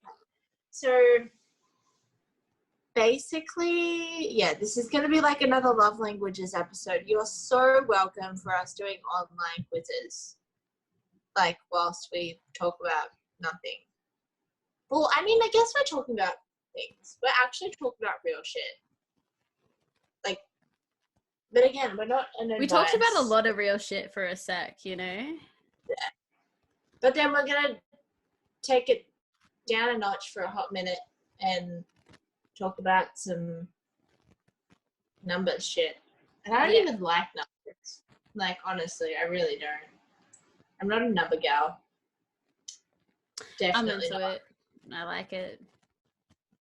Question is, though, have my wigs shipped? Oh, my order has confirmed with my wigs. I'm excited. Woo! I'm so excited for my wigs. I love wigs. Anyway, sorry. Numbers. Get your free video numerology report. Is that what it's a whole thing. It's a whole video. Maybe we don't do it, but it's like you have to listen to it, and it's a whole thing. Why do I have to listen to it? It's because you do. But you do. Like, you need to do it, and you give us the review of it in the next app.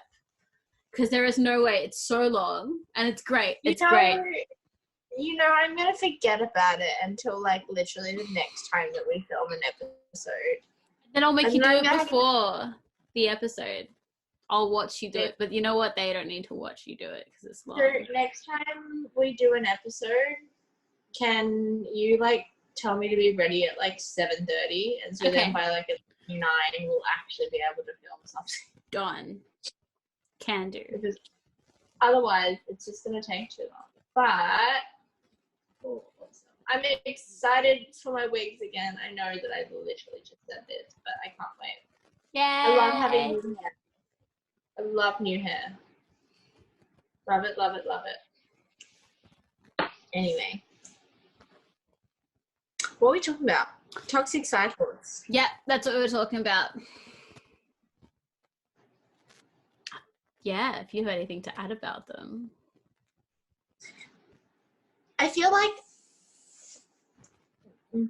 maybe it was just me. I feel, did you talk about how you actually get out of toxic cycles, or just how you like recognize that you're in a toxic cycle? I didn't talk about either of those things. We'll talk about both of those things now. Right. I think so. With the last few toxic cycles, it took me a while to realize that they were toxic and having a negative effect on me. And it was about 2 years after I acknowledged that in my head that I decided to do anything about it.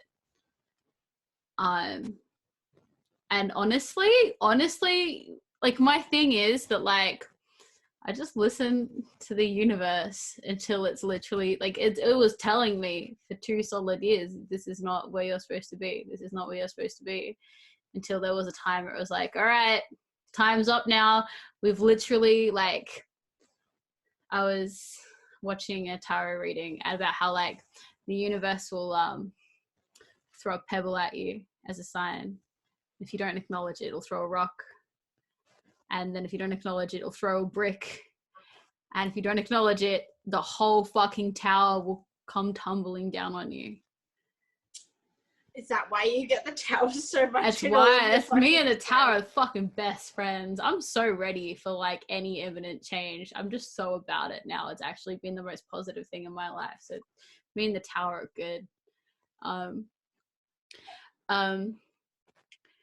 So I really take all of my, like, signs and, like, movements from whatever the universe is telling me to do. I do truly believe I've got some seriously fucking amazing people up there looking out for me. Because every time I've had someone close to me pass away, I felt, and it's going to sound so cheesy, like, divinely guided towards certain people. I felt like other people have been, like, brought into my life, sent to me by these people, and I'm just like, everything's just kind of like, I just know I've been taken care of. So yeah, like, you know, your ancestors are, like, there for you. Yeah, ancestors, that's like, incredible. Close friends, they're there. They got my back, you know, which is amazing. Yeah. So that's so good. Yeah. But I literally have learnt over a long time to follow that gut feeling and follow that, like, intuition, that instinct. It's never led me wrong. Like, I've got a pretty good life.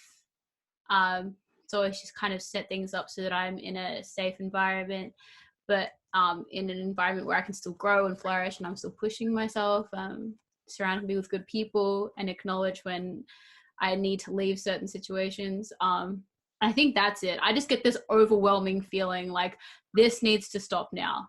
And so I don't know how else to do it apart from the fact that I am being just divinely guided to move on to the next thing. And that's always been the thing. It's like my body, like, my mouth will start saying things before I've made the decision in my mind to do it. Or my body will just start moving in a direction before I've decided I want to go that way. So I don't have advice for moving out of those things other than just, like, it just happens. How about you? Because it's so in tune. I try to be, but, like, yeah. What about you? With, like, how I recognize or how I get out of both?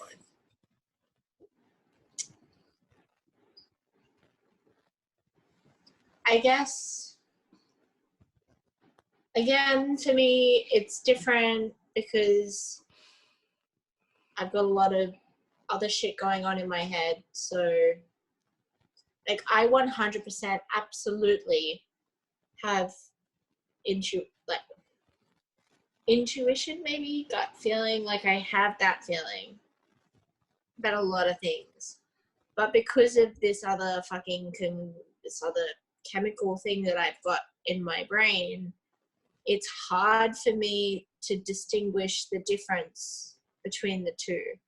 Like, I know for a fact I'm very, very, very, very, very spiritually in tune with a lot of things in my life. For example, like the moon. Me and the moon, we're like fucking best fucking friends. We're like this fucking close. Like, it's ridiculous. But because of my own chemical shit, I will get what feels very similar to a gut feeling about a situation, but is it actually a gut feeling? It's just my brain doing its fucking weird thing.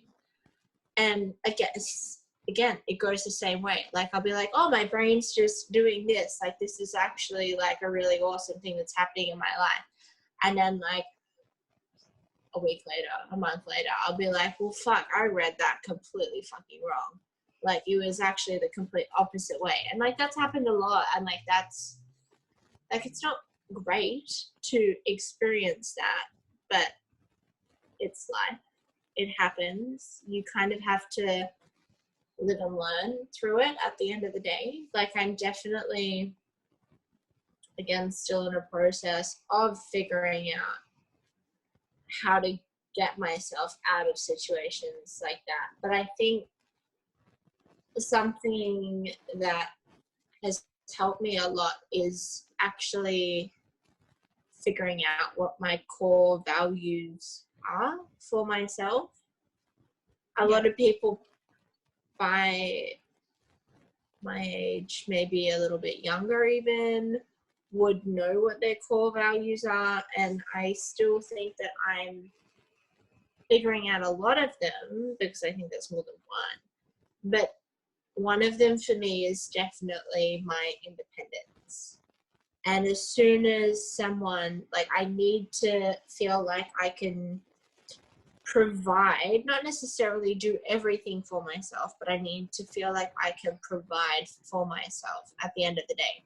If I can't do that, then I'm not going to feel fucking satisfied, and I'm not going to feel fucking happy about where I am in life. And if someone tries to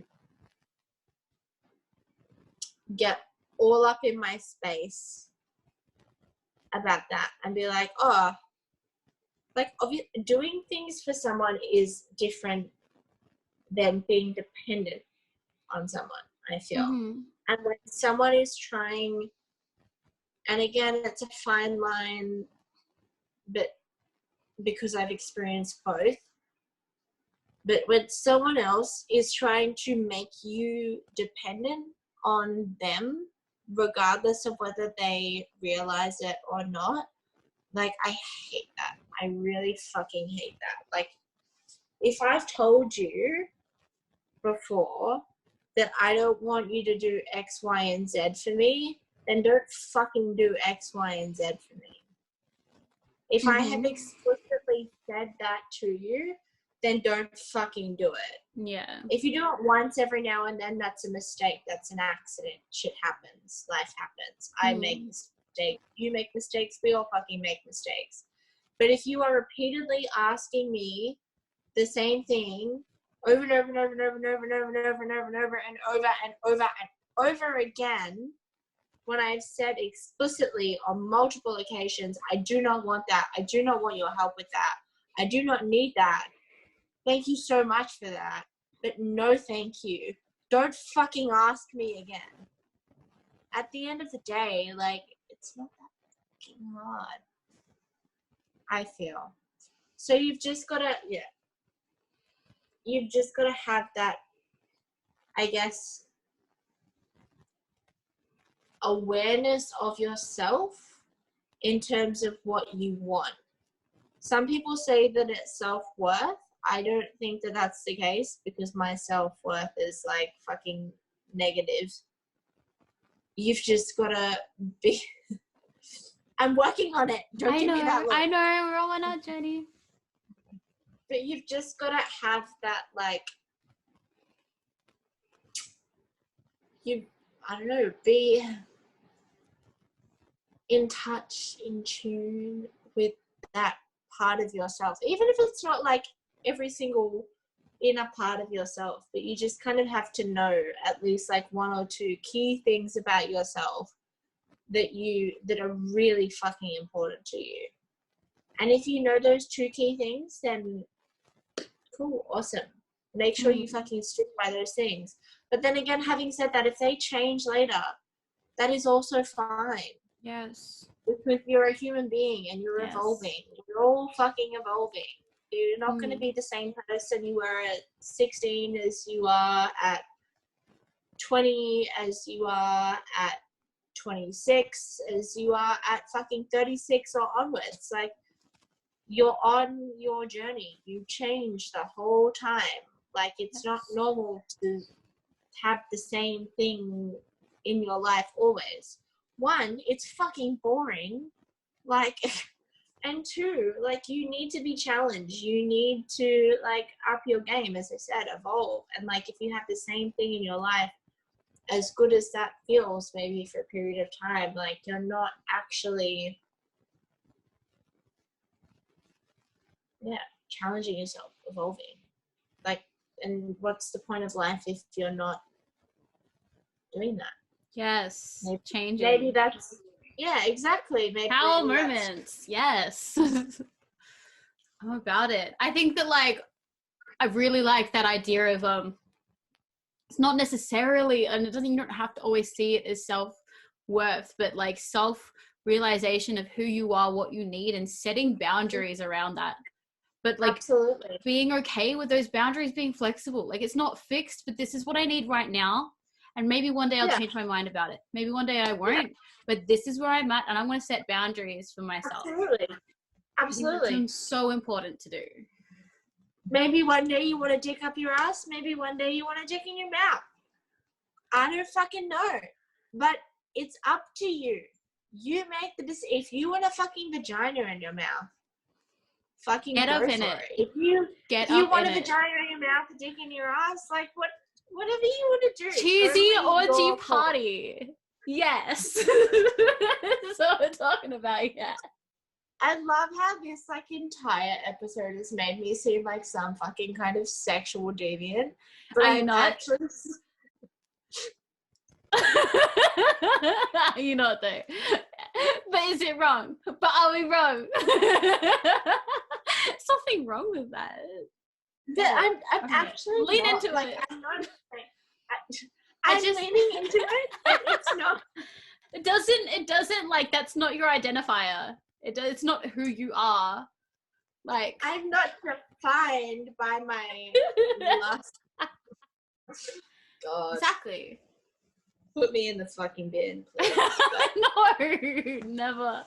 I love it. Oh, God. All right. Now that we've made it full circle, back to the cheesy orgies, I think that's a good place to leave it. What do you think? How are we feeling? Okay. All right. As long as everyone's okay with the fact that, like, we were talking about orgies and that's how we're going to finish it. Oh. Is that what this episode is going to be called? Cheese orgy? I'm thinking cheese orgy, or leaning into it. Or lean into the cheese. Lean into the cheese orgy. I don't know. We'll figure it out. These are all fucking terrible names. But I think also amazing at the same time. Yeah. I think because you're amazing. You're amazing. I think now would be a good time for us to also mention that, like, if there's anything that anyone wants us to talk about, any, like, topics that you'd want to hear our opinions about, fucking chuck it below. Obviously, like, because we could fucking talk about that for days, particularly me. Like, we can go more on it if you want us to. We could even, like, try to construct a fucking, actually, no, let's not say DIY fondue set. Is that what we're talking about? Like a human-sized fondue set? Us doing the research, doing a screen share of just doing the research. Yeah. You know what? It probably fucking exists because there's this thing called Reddit. Yes, there's a thing called Reddit. Oh my God, I'd never heard about Reddit before. There is a thing. Probably fucking on there. I'm going to search cheese orgy on Reddit right now. You know, yeah, I am going to do it. I love how this is, we're ending it. We're definitely calling this episode cheese orgy. That's how it is. That's how it's going to be. And I'm so glad that my, like, bizarre sexual fantasy about cheese and, like, lots of different genitals in my face and all around my body has, like, made it onto a podcast. I love this for me. And if anyone who I work with sees this, I am so sorry. So sorry. But it's fine. And you already probably know how weird I am if you work with me. So. Oh, fantastic. So there's a top-notch 80s cheese satire horror plenty of TNA, big hair, mullets, and demonic upper-class sex cult orgies with some over-the-top practical. So there's a movie called Society from 1989, and it's mostly just like, it's just like this really epic food thing. It's not actual orgies in cheese. So I'm original. No one's ever had this idea. No one's done it yet, but make sure we take photos for Reddit. Hold on, there's a not safe for work part. No, it's just one of them like stories. Okay. All right, cool. It's just scripts. I didn't want to. It sounded like a good idea, and then it just was just porn, which of course was exactly what I technically searched. I don't know why I'm upset with the results. Are you okay? I'm not. It was just porn. That's what happened when you search orgy. It's just porn. Who would have fucking thought that when you search orgy on a website like Reddit, it would give you fucking porn? I don't know why I thought that there wasn't porn on Reddit. I think that's what's disconcerted me the most. Wait, did you think that there wasn't porn on Reddit? I don't know why. No, the thing is, it just never... Stop, firstly. It just never occurred to me. I never looked for porn on Reddit, okay? Like, that was just not the place I went to for porn. Like, it's Reddit. Yeah, I get it. I know that. I know that now. But, like, I'm not saying I didn't think there was porn. The thought of there being porn on there just didn't occur to me. Yes, I get you're cute, all right? Okay. I love you. I just didn't think, it just didn't occur to me that it would be there. Now we know. Do you have any final statements? Because I got nothing. I'm just like, I feel a bit assaulted. But just in case anyone didn't know this before now, based off that conversation, Reddit has a lot of things on it, including porn. Yeah. A lot of it is actually primarily porn. It just depends on what you type into the tab as to what comes up. But there is definitely porn on Reddit. Definitely porn on Reddit. Wow. Cool. Good to know that you know all about the porn on Reddit. Awesome. Because that's what I do with my time. I just look at porn on Reddit. You know what? I don't actually look at porn or watch porn. Really? It's not something that actually appeals to me. I know we said we were just going to end this episode, but you know what? I'm just going to throw it out there. I don't watch porn. I don't read porn in terms of, like, I just, my mind does it all for me. Like, I don't, basically. But, yeah, like, I think some porn is beautiful, but a lot of what I've seen of porn is all, like, really super stylized, and, like, that doesn't appeal to me at all, really. Yeah, I getcha. I getcha.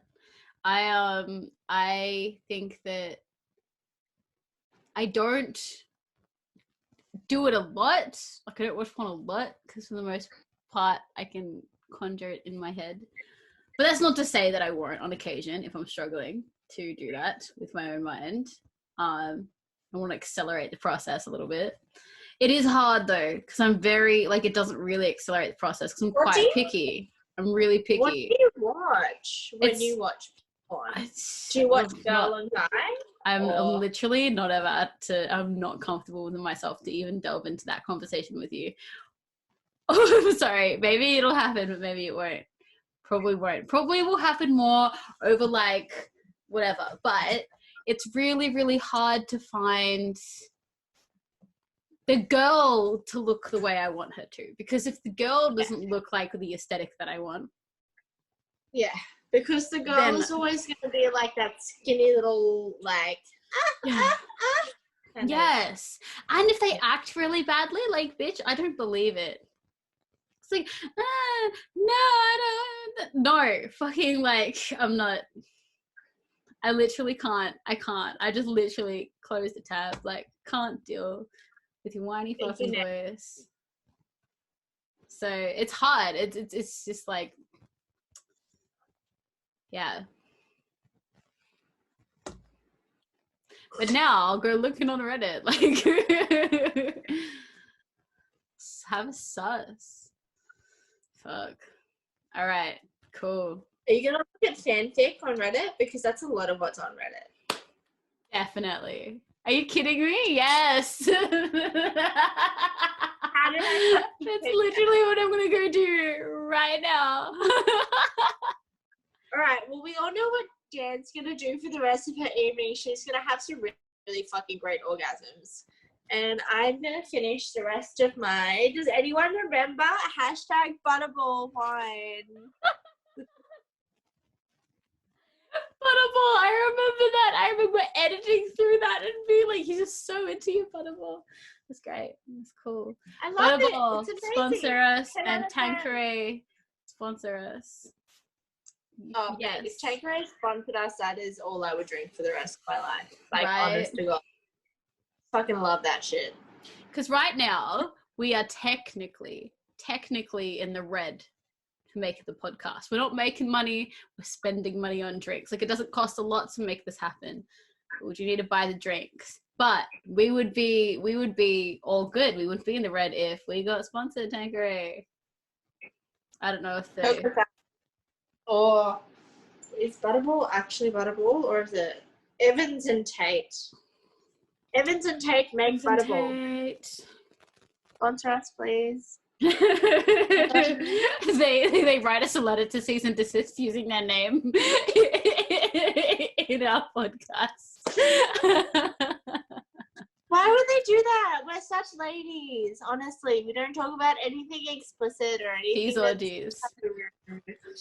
We just like drink our wine and talk about normal things like our jobs. Definitely don't talk about cheese orgies or fan fiction or what kind of fucking porn we watch. Absolutely not. Never. Why would we do that? What kind of porn do you watch? I know you said you didn't watch porn. That's cool.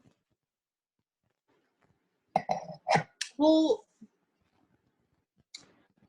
like, I mean, I don't really watch porn. I just find it so artificial. Like, I know there is porn out there that I'd probably enjoy, but I just haven't, as of this point right now, been bothered to look for it. If I do, I'll give you guys an update about it. How about that? But let us right know. now, Link us. I'm sick of, like, I don't know. I'm just sick of, like, Pornhub and all of these, like, sites being just, like, as I said before, like, the fucking skinny bitches faking their orgasms. And it's like, if you, like, I mean, I get it, like, your job is to literally be fucked. So, yes, to a certain extent, you have to fake your orgasm. But, like, at least make it a believable fake orgasm. Like, don't, like, make unattractive, like, sounds. Because no one sounds hot when they're actually being fucked right. Like, I know I sound like a fucking camel. When I'm having good sex that I genuinely enjoy, I sound atrocious. Like, well, from my perspective anyway, I sound fucking disgusting and I get so self-conscious about it. But again, at the same time, my world is being fucking rocked. So do I care? Absolutely not. But there is that thought in the back of my mind. And so then when I hear girls having sex on porn who are like, oh my god, fuck me, Hannah, I love that, oh my god. I'm like, can you just, like, put yourself in the fucking bin, please? Because no one sounds like that. Absolutely fucking no one. At all. Ever. In my opinion. Yeah. Suck for the girls that do actually sound like that. If girls actually sound hot whilst they're being fucked, can you please teach me how to do that? Because I want to know. Like, I really fucking want to know. I think you just gotta not worry about it. I think that's just like a that's I'm about as it. I said, I'm trying to lean into it. I'm trying, but there's a lot of elements in my life that I need to fucking lean into, and there's only so many things I can do at one time. Yeah. Yeah. And sounding hot during sex is not one of them right now. You're on your journey. You never know. Never know. And you probably don't sound as bad as you think you do. You probably do sound really hot. So do you want me to record myself? please give us the audio for next episode, and we'll do a full breakdown analysis. Thank you. Appreciate it. Oh God, that's never gonna happen. Comment below if you're looking forward to the breakdown analysis in next week's episode. Well, you know, we don't know how soon again you're going to have sex or when you're going to be able to have the gear around you to have the recording facilities, you know. So, like, let's not make them wait too long for it, but you know, we'll let you know. We'll keep you updated. All right, I think that's it. It's time to say goodbye. Bye. Bye. Can't wait for my sex audio debut next week.